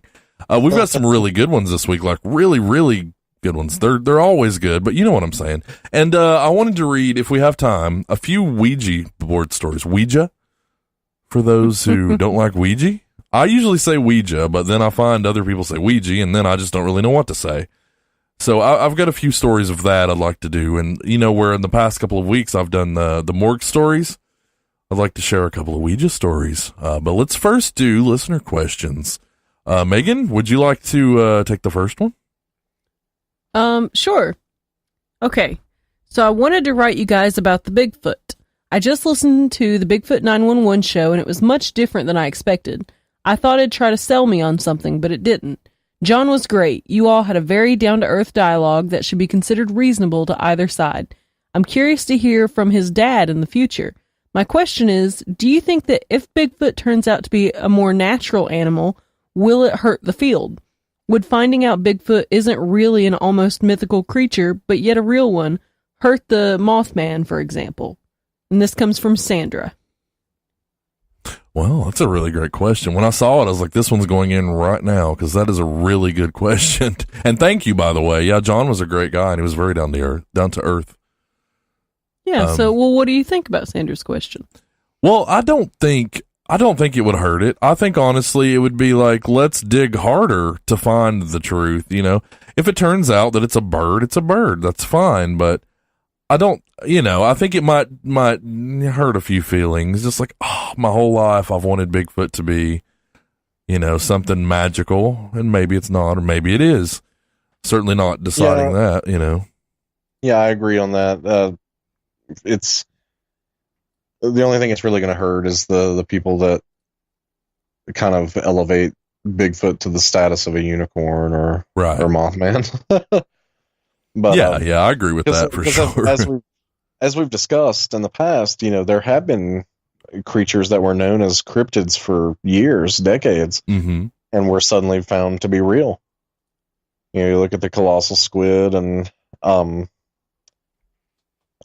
apologize, the name escapes me of that fish that was the coelacanth.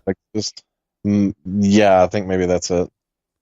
You know, it was thought to be not real, and certainly the colossal squid, you know, they were thought to be not real, and now they are part of the animal catalog. Mm-hmm.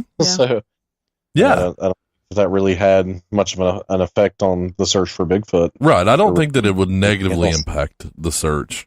If anything, it says that we will eventually find some kind of answers on some of these things at least, so there's all the more reason to go out, I think. Yeah, I keep going back to the gorillas. You know, this if we found Bigfoot and he wasn't, you know, able to talk or mythical in some way, I think it'd still validate all the people that had experiences that, you know, heard something or found something, you know, mm-hmm. that just, even if it was more like an ape, you know, and not very... Even if it wasn't all that big. Right, Darkfall says the panda before the 30s. Right. Yeah. It'd just be really cool to find something and prove mm-hmm. that it's there. It would. So, yeah, what was it, Sandra? I'm sorry. Was it Sandra? Yes, it was Sandra. That was an amazing question, and thank you for the praise. We will definitely try to have his father on in the future. We hope to go down there and meet both of them here in about a month now? A little over a month? Go to the meet and greet. Yeah, about a month. Yeah, okay. So we hope to do that and get some footage from that, you know, and play it on the show and things.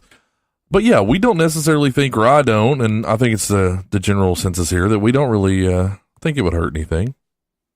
I think it'd be good for the field, really. Yeah. It'd be like, hey, we found one. Guess what? New animal. Cool. Or, hey, you should have listened to us all along. Right. That's it. It's really there. It's almost kind of validating the field, if anything. Yeah. Because I think, as John proved, that in some cases, it's just we want to find what it is more than we need it to be paranormal kind of thing. Yeah. Right. And I think that's the most important way to look at it. Right. You know? Yeah. You want to find the source of these footprints and these noises in the woods and everything. You're not trying to make it match, I guess, what you believe Bigfoot should be. That's it. So our second question tonight, they didn't actually leave a name, and it's a short and simple question, but I thought it would address something that we should probably address ourselves. Do you plan to do any more interviews soon? Yes, we do. Moving on. No, no, we really do. If you are a part of a ghost hunting group, if you know someone who is, I always feel like I'm trying to sell something. Do you know someone who needs car insurance?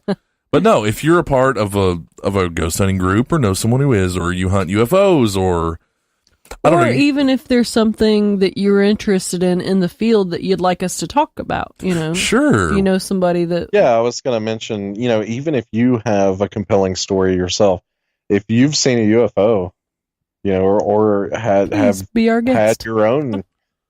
Absolutely. You know, if you've seen a ghost in your home, or staying the night with friends, and you experienced some any kind of paranormal event, if you'd like to be on the show and talk about it, let us know. We'd be happy to have you on. It'd be fun. We will try to be more professional than we were at times tonight. Good luck. Yeah, once again, we're ready to believe you. We are ready to believe you. It's true. It's true. We say that in a funny way because it's a great quote, but it's absolutely true.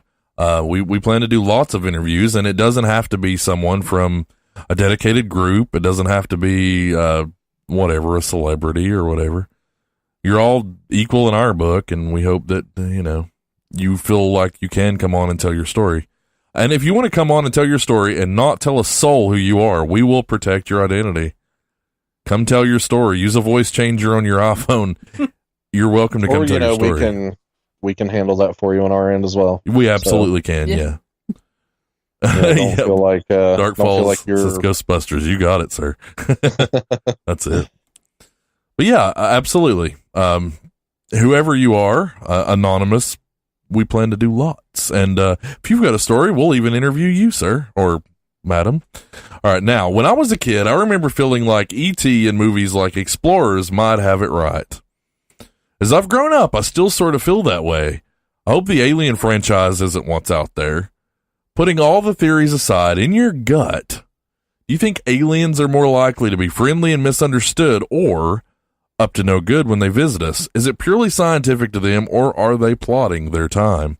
This comes from Paul, and he says Paul again. So I do think I remember the name Paul. Yeah. Thank you, Paul, for writing us back. Yeah. He likes talking to us. He's continuing the conversation. So what do you think? So I think that it's always been my personal belief with aliens that, well, let's tackle the invasion conspiracies first.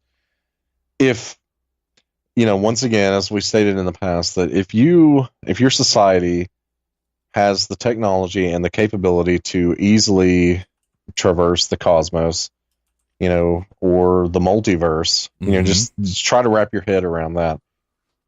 If you have the ability to travel from another galaxy to our own, or even if you have the ability to travel between multiverses, you know, through other dimensions, or even travel back through time, I think it's safe to say that they would probably have the ability to take us over with ease. I mean, it would just be no contest. Yeah. So I think if that was the case, I don't really know what they would be waiting on, because to be completely honest, and I'm sorry if this sounds depressing to anyone, the longer you allow us to, you know, be at the wheel of the earth and be the dominant species, We're not exactly doing a fantastic job with the environment or anything. Yeah. That's thankfully improving, you know, as we look at more renewable energies and things like that. But in a nutshell, what I'm trying to say is that if they wanted the planet, they could very easily take it. Absolutely. Now, on that note, I think that a species with a tendency for violence wouldn't have advanced to that level. I think you can only really advance to that technological level to be able to potentially travel the universe and travel time and multiverse with ease. You've probably let go of your violent tendencies. Mm-hmm. Because violence does not help a species grow. Absolutely not. Well, let me ask you this, Ryan. Do you think that they could maybe obliterate us without actually being violent if it were for, like, research purposes? It was like, because yes, let's just wipe them. Well, I'm just saying, like, we could be very detrimental to other species if we're trying to find out about them or study them, you know, or even put them in captivity without necessarily meaning to, you know. Yeah, we'll actually we'll get to that in a second. Okay. When we get to I guess the theory that I'm tackling now is are they malicious in what they're doing, I guess. Right. So no, I don't think that if you're at that technological level, I don't think that you have any malicious intents. So like Megan was saying, you know, when we go out into the field to say, for example, when we go to the jungle to observe gorillas in their natural habitat, gorillas can very obviously tell that we're there.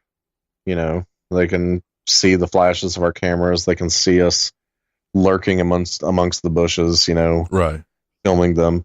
But a gorilla in the wild, they can't really, I guess, wrap their head around what's happening there. And I think it's really the same thing if any abductee stories are to be believed. I think it's this kind of the same thing going on there. So if they are visiting our planet for scientific purposes, you know, they've discovered, you know, we're this species and our technology is very primitive, but it's there, you know. We've obviously developed, you know, tools based on, you know, electricity. We've not figured out the whole quantum, you know, theory and quantum universe yet, but, you know, we have primitive tools, you know, in comparison to them. I think I don't know that it would be compelling to try to communicate with us yet, but certainly study. I think people can agree on that. So in that, you know, if you look at abductee cases, if any are to be believed, where you have people that claim to have scars left on their bodies, or, you know, even implants, things of that nature. I think it's really kind of the same thing as in the wild. You know, when we tag a shark or we tag a gorilla, you know, to them, there's your alien implant. You know, how can they explain what truly happened there? Yeah, exactly. So I think that to answer that question, they're not really, in their scientific research, they're not really doing anything to harm us maliciously. But obviously, mistakes can be made and evidence can be left behind, I guess. Sure. You know, in this case, it would be in the form of a scar or an implant or something like that, if any of that is to be believed by abductees, which is a subject I think we should tackle in a later episode. I think it'd be interesting to talk about. Yeah, definitely. Kind of the reports of abductees, and, you know, if certain ones are to be believed, because, you know, the more I read, you know, I feel that some are legitimate and then some are kind of people just kind of looking for attention. Sure. Yeah. And I'd like to kind of explore that. So I'm absolutely down with that. Yeah. I kind of took over there and took us down a wild ride. I hope I answered your question on what I think of all of that, at least. Well, I think, yeah, it was. I think movies like E.T. and Explorers are polar opposite of Alien. So I think Ryan's saying maybe somewhere in the middle. They're capable of doing whatever they want, basically. And if they were malicious, we would have known about it by now, right. and you probably wouldn't be listening to this show. But you should try. Yeah. All right, so thank you, Paul. Yeah. Oh, sorry, Ryan. I didn't mean to cut you off. No, we're good. I was just going to say, I side with more of the ET explorer scientist kind of aspect of it. Mm-hmm. I don't know if many people know it, but ET was actually a botanist. Well, that's why they were visiting Earth. They were collecting plant samples. Dark Falls asked, have you ever read a Connecticut Yankee in King Arthur's Court? He assumed they were like anthropologists.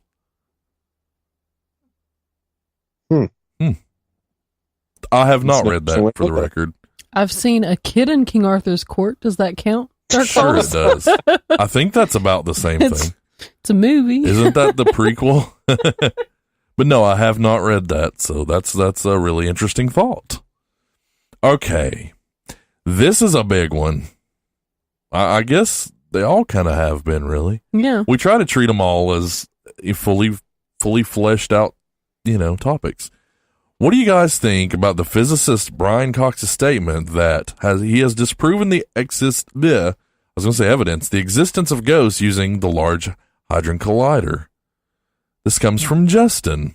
So that question was actually asked to me in person by my good friend Justin. So thank you for that question. That we had an interesting conversation about that. So yeah, essentially, one of the physicists that works at the Large Hadron Collider, Brian Cox, has said basically definitively, based on their research there, that ghosts are absolutely, with the shadow of a doubt, not real. Again, we've brought that up before. Now tell that to someone who has seen a ghost or lives with one. I get scientifically what he's saying. I wouldn't argue with him on that, but tell that to someone, So to kind of support what the scientist Brian Cox is saying, I added the note there, like his quote on it there, if you don't mind to read that. I don't mind at all. So this is his quote. If we want some sort of pattern that carries information about our living cells to persist, then we must specify precisely what medium carries that pattern and how it interacts with the matter particles out of which our bodies are made. We must, in other words, invent an extension of the standard model of particle physics that has escaped detection at the Large Hadron Collider. That's almost inconceivable at the energy scales typical of the particle interactions in our bodies. So can you break that down and explain that to me? Because I don't really know what that means. So essentially what he's saying is that using the Large Hadron Collider, they have tested the manner at which matter interacts with each other. So what he's saying is, for there to be, I guess, a spirit or your soul or a ghost, if that is there, they would be able to test and detect that using the Hadron Collider.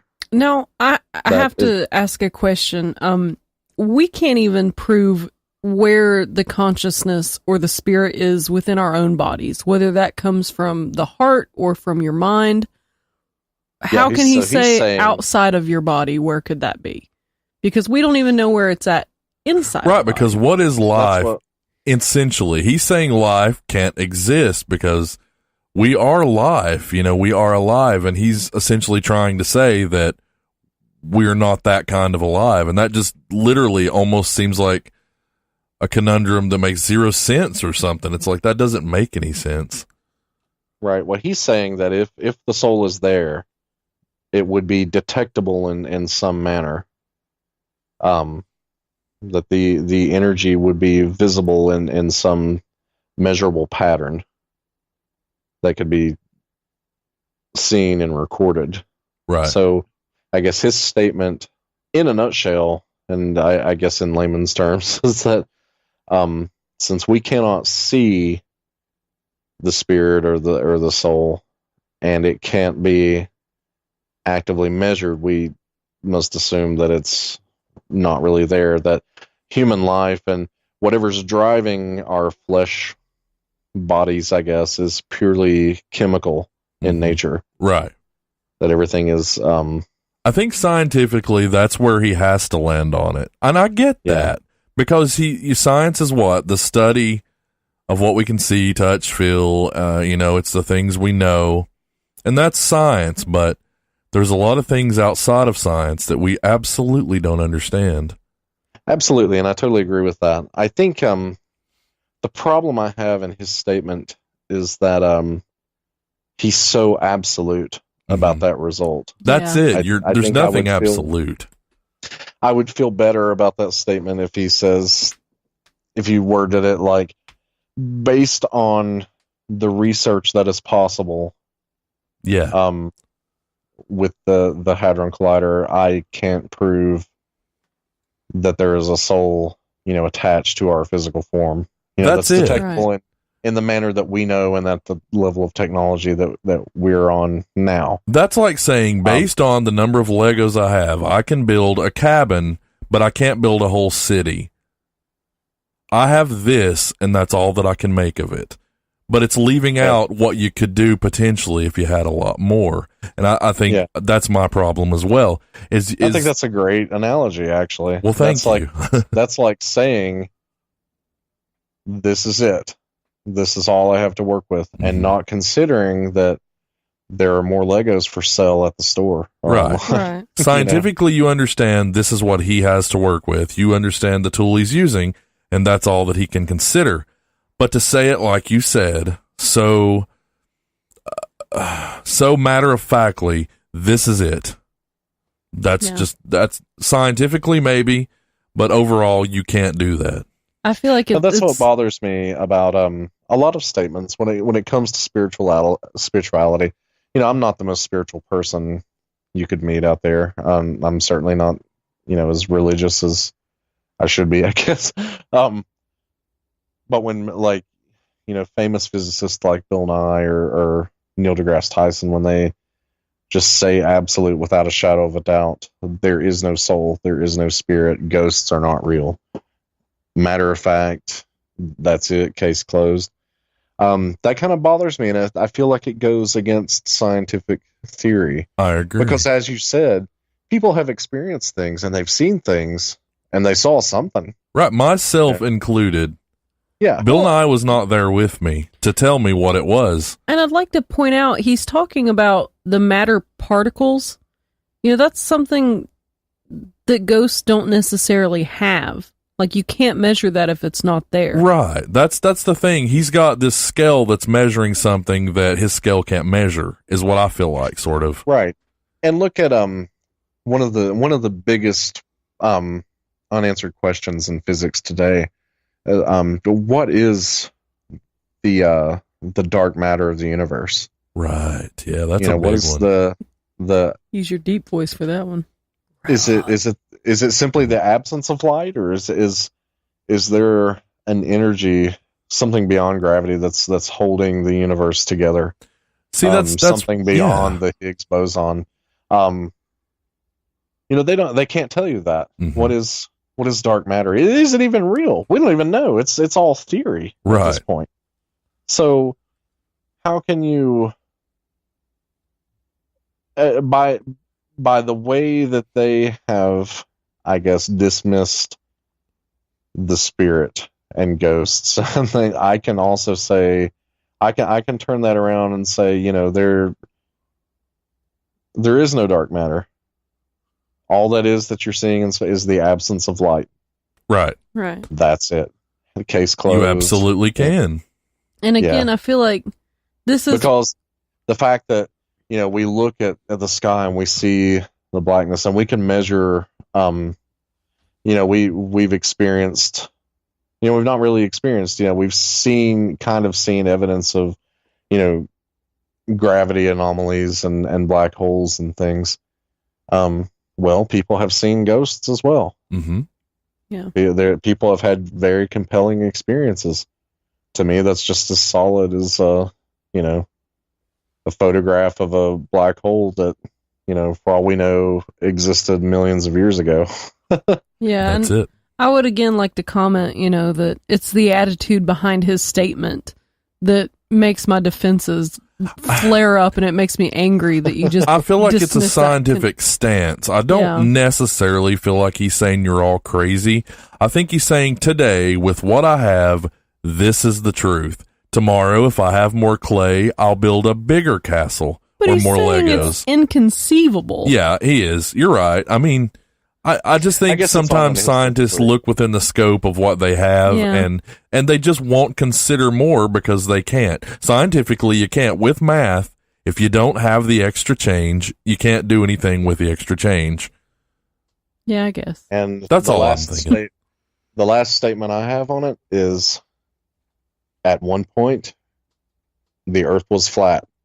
Exactly. And there is nothing you can do to prove it otherwise. So the Earth is flat. There's no way to prove that it's not.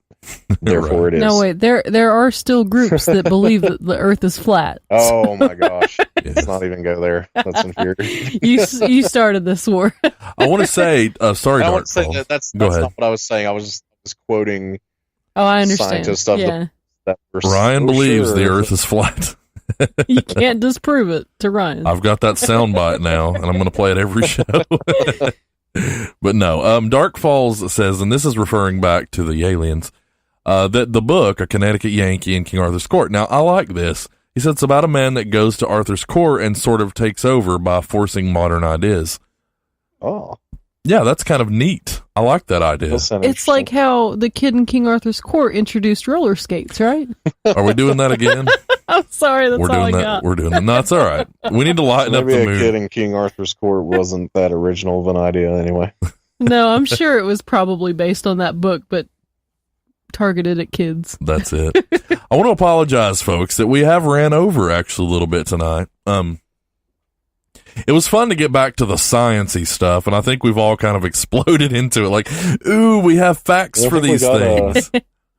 We got kind of passionate about the Hadron Collider there. Yeah. Well, you know, when you have someone telling you that you're wrong about something that you know what happened, that's like someone saying you did not meet Joe Pesci today. It's like you weren't there. I was You gonna don't say, know. It's kind of like when somebody picks on your kid, Mama Bear comes out. It is. Don't though. you talk about my kid that way. It's sort of like that, though. Don't tell me what I didn't see. Yeah. Don't tell me that the door handle didn't rattle. Don't tell me you weren't there with me. I understand you're working with what you're given, but what you're given is only a small piece of the puzzle. Yeah. So you're And you assuming can a lot of say- things that you don't know about. Let's not be a jerk. That's all Yeah, I'm saying. That's it. That's what it comes down to. All you can do is assume at that point. Yeah. Now you can avoid. Okay, it was a ghost. You can avoid that all you want, Mm-hmm. but at the same time, you can never definitively say that it wasn't. Right. You know. So that's what's interesting about that. So Yeah. so keep your assumptions tasteful. Tell Justin that he got us all fired up with this question. Yes. No, thank him for that. That's fun. Yeah. So I'm going to skip the Ouija board stories. I'll tell you what, I'll do one. I don't know which one is the most terrifying. I'll just do one so that we don't keep everybody up till 4 a.m. But I really do appreciate everybody who stayed with us. It's been a very interesting show. Again, we've kind of went away from science and facts altogether, and we came back around. We kind of which was gathered nice, around the but- campfire tonight. Yeah. We did. And come Halloween, I think we're going to do that a lot. Some shows where we'll take ghost stories and we'll read them and things like that. It'll deal less with fact, but I think it'll be fun. So yeah, let me just read one randomly here, and then I'll read more next week. Okay, so it says, my friend had mentioned that she had a Ouija board, so I asked her to pull the board out so that I could check it out. At first she said no, but then she agreed as long as she didn't have to participate. After she had the board set up, I asked, is there anyone here? Nothing. So being a dumb teenager, I said, if anything is in here and not talking, you're a coward. And the board was put away after that. Fast forward about a week later, and I wake up on a stereotypical stormy night. Thunder, lightning, wind and rain, the works. I look around to see why I woke up, and I couldn't see a thing. So I decided to try and fall back asleep. You better run. You better take cover. After laying there for about 30 seconds, I hear from downstairs, Get the boy, in a very raspy, wispy voice. Oh, God. I know, right? I open my eyes and listen. Nothing. Start to go back to sleep. Get the boy. It was much Really? louder this time. Then my downstairs door slams shut. I freak out because nobody slept down there and we had no drafts. Nothing happened after that, but I learned my lesson, and that comes from a person on Reddit. That is a first-hand experience. Now, as with most things, take that for what you will, but it doesn't sound glamorized to me. Yeah. I think if someone made it up now, maybe that's such a cliche thing now that we try not to glamorize things so that it sounds real. But my point is take it with a grain of salt. But I have firsthand experiences that Ouija boards do work. They function at very least. I can attest. I was just thinking about it, and I was like, I'm not going to go into it. I was questioning whether I would or not. No, not tonight. I'm not going to go into it, but I've had an experience. I think even if you try to, it's a creepy story regardless. Even if you try to apply, like, well, what if it was intruders in the house that were downstairs? Get the boy. God. What if it was somebody that, observed that, hey, a little boy lives there, let's kidnap him. That's kind of worse. Boy. That's just as creepy if you want to look at it, without a paranormal lens, I guess. Yes, it is. All right, so I think it's time for our parapole. So the results of last week, well, last week we asked, where would you most like to ghost hunt? At a haunted house? I think the haunted is sort of insinuated there. A graveyard, abandoned asylum, or a castle? The results are in, and they go as castle and asylum with 20, the graveyard with 10. So, what does that tell us? Which one won? I think we've got a tie, right? No.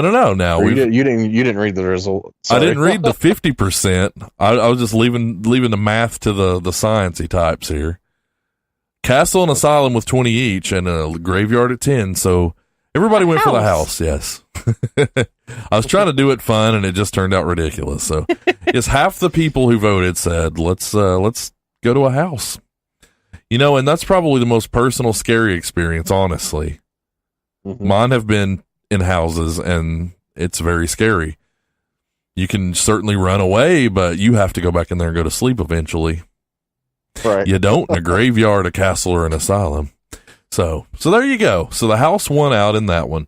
Now this week we asked, do you believe there are now or ever have been true to life psychics? Interesting question. Yeah. Do we want to weigh in? Do we want to wait till next week? What do you want to do about that one? Well, how about we discuss that in further detail next week? Okay, we can do that. Yeah. We can definitely do that. I think we can kind of blow that subject right now. Yeah. So please, everyone, go vote on that. I haven't put it up yet. I'll put it up tomorrow. We've got a lot of things to put up. I'm going to let Ryan do the posting because I'll forget probably. But tomorrow we'll get these things up. And please go vote. We love your input. So that's all for the show, finally, after we ran over forever and things like that. We got a little nutty. We got a little weird, but we've come back to science and all is well. All is well in Spook House land. Yes. Oh, by the way, did you post it on Twitter, by the way, that photo of us last week? I did. Yeah. Okay, well, we need to go retweet that with the Spook House account if we didn't. Go to the Spook House Twitter. It's at the Spook House, and you can see a picture of Ryan and myself last week when we were, I giggled during the intro because we were trying to get a good selfie.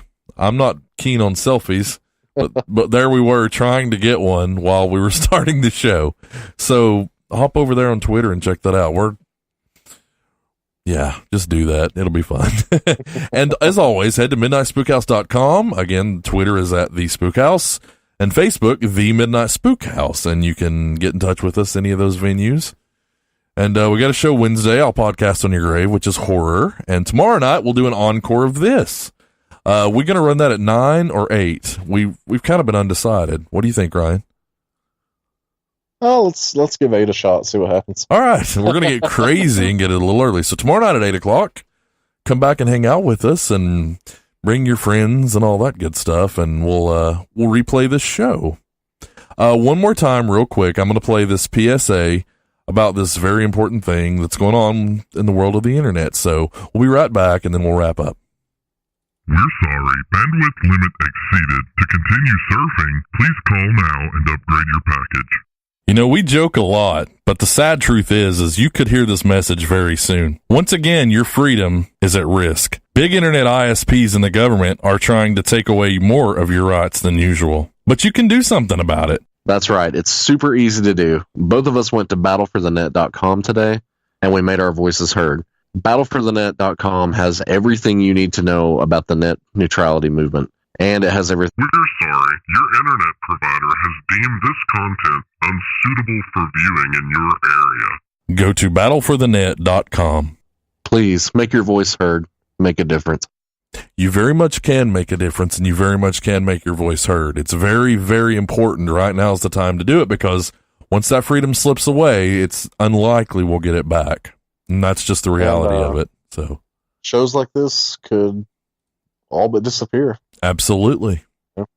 We could, in the middle of the show, honestly, run out of bandwidth or be deemed, as said in the commercial, you can't listen to it. So let's not let that happen. Everybody head over to battleforthenet.com and get on that. It's really quick and easy, and it doesn't ask much of you, which is great. And it's a worthwhile thing. So please do that. And we love you and all that good stuff. So I'll let you guys say your goodbyes and be wrapping up for the night if you'd like to. All right, guys, it's been really fun tonight. Thank you for hanging out with us, and I hope we'll see you again next time. Thank you for all the chat participation. There's been lots of great questions there. Always love to see that. And we'll see you next time. Have a good night. Yep. Thank you guys for letting me join you for the second half. Can't wait to do it again. Oh, it's a pleasure. It's fun. We appreciate you, Megan, for getting here in time to get on the show. We appreciate everyone who's listening, everyone who's chatting. Hester Prine, Princess Jazz, Dark Falls, y'all have the most awesome night, and thanks for staying up with us. We appreciate it. Good night, everyone. Good night.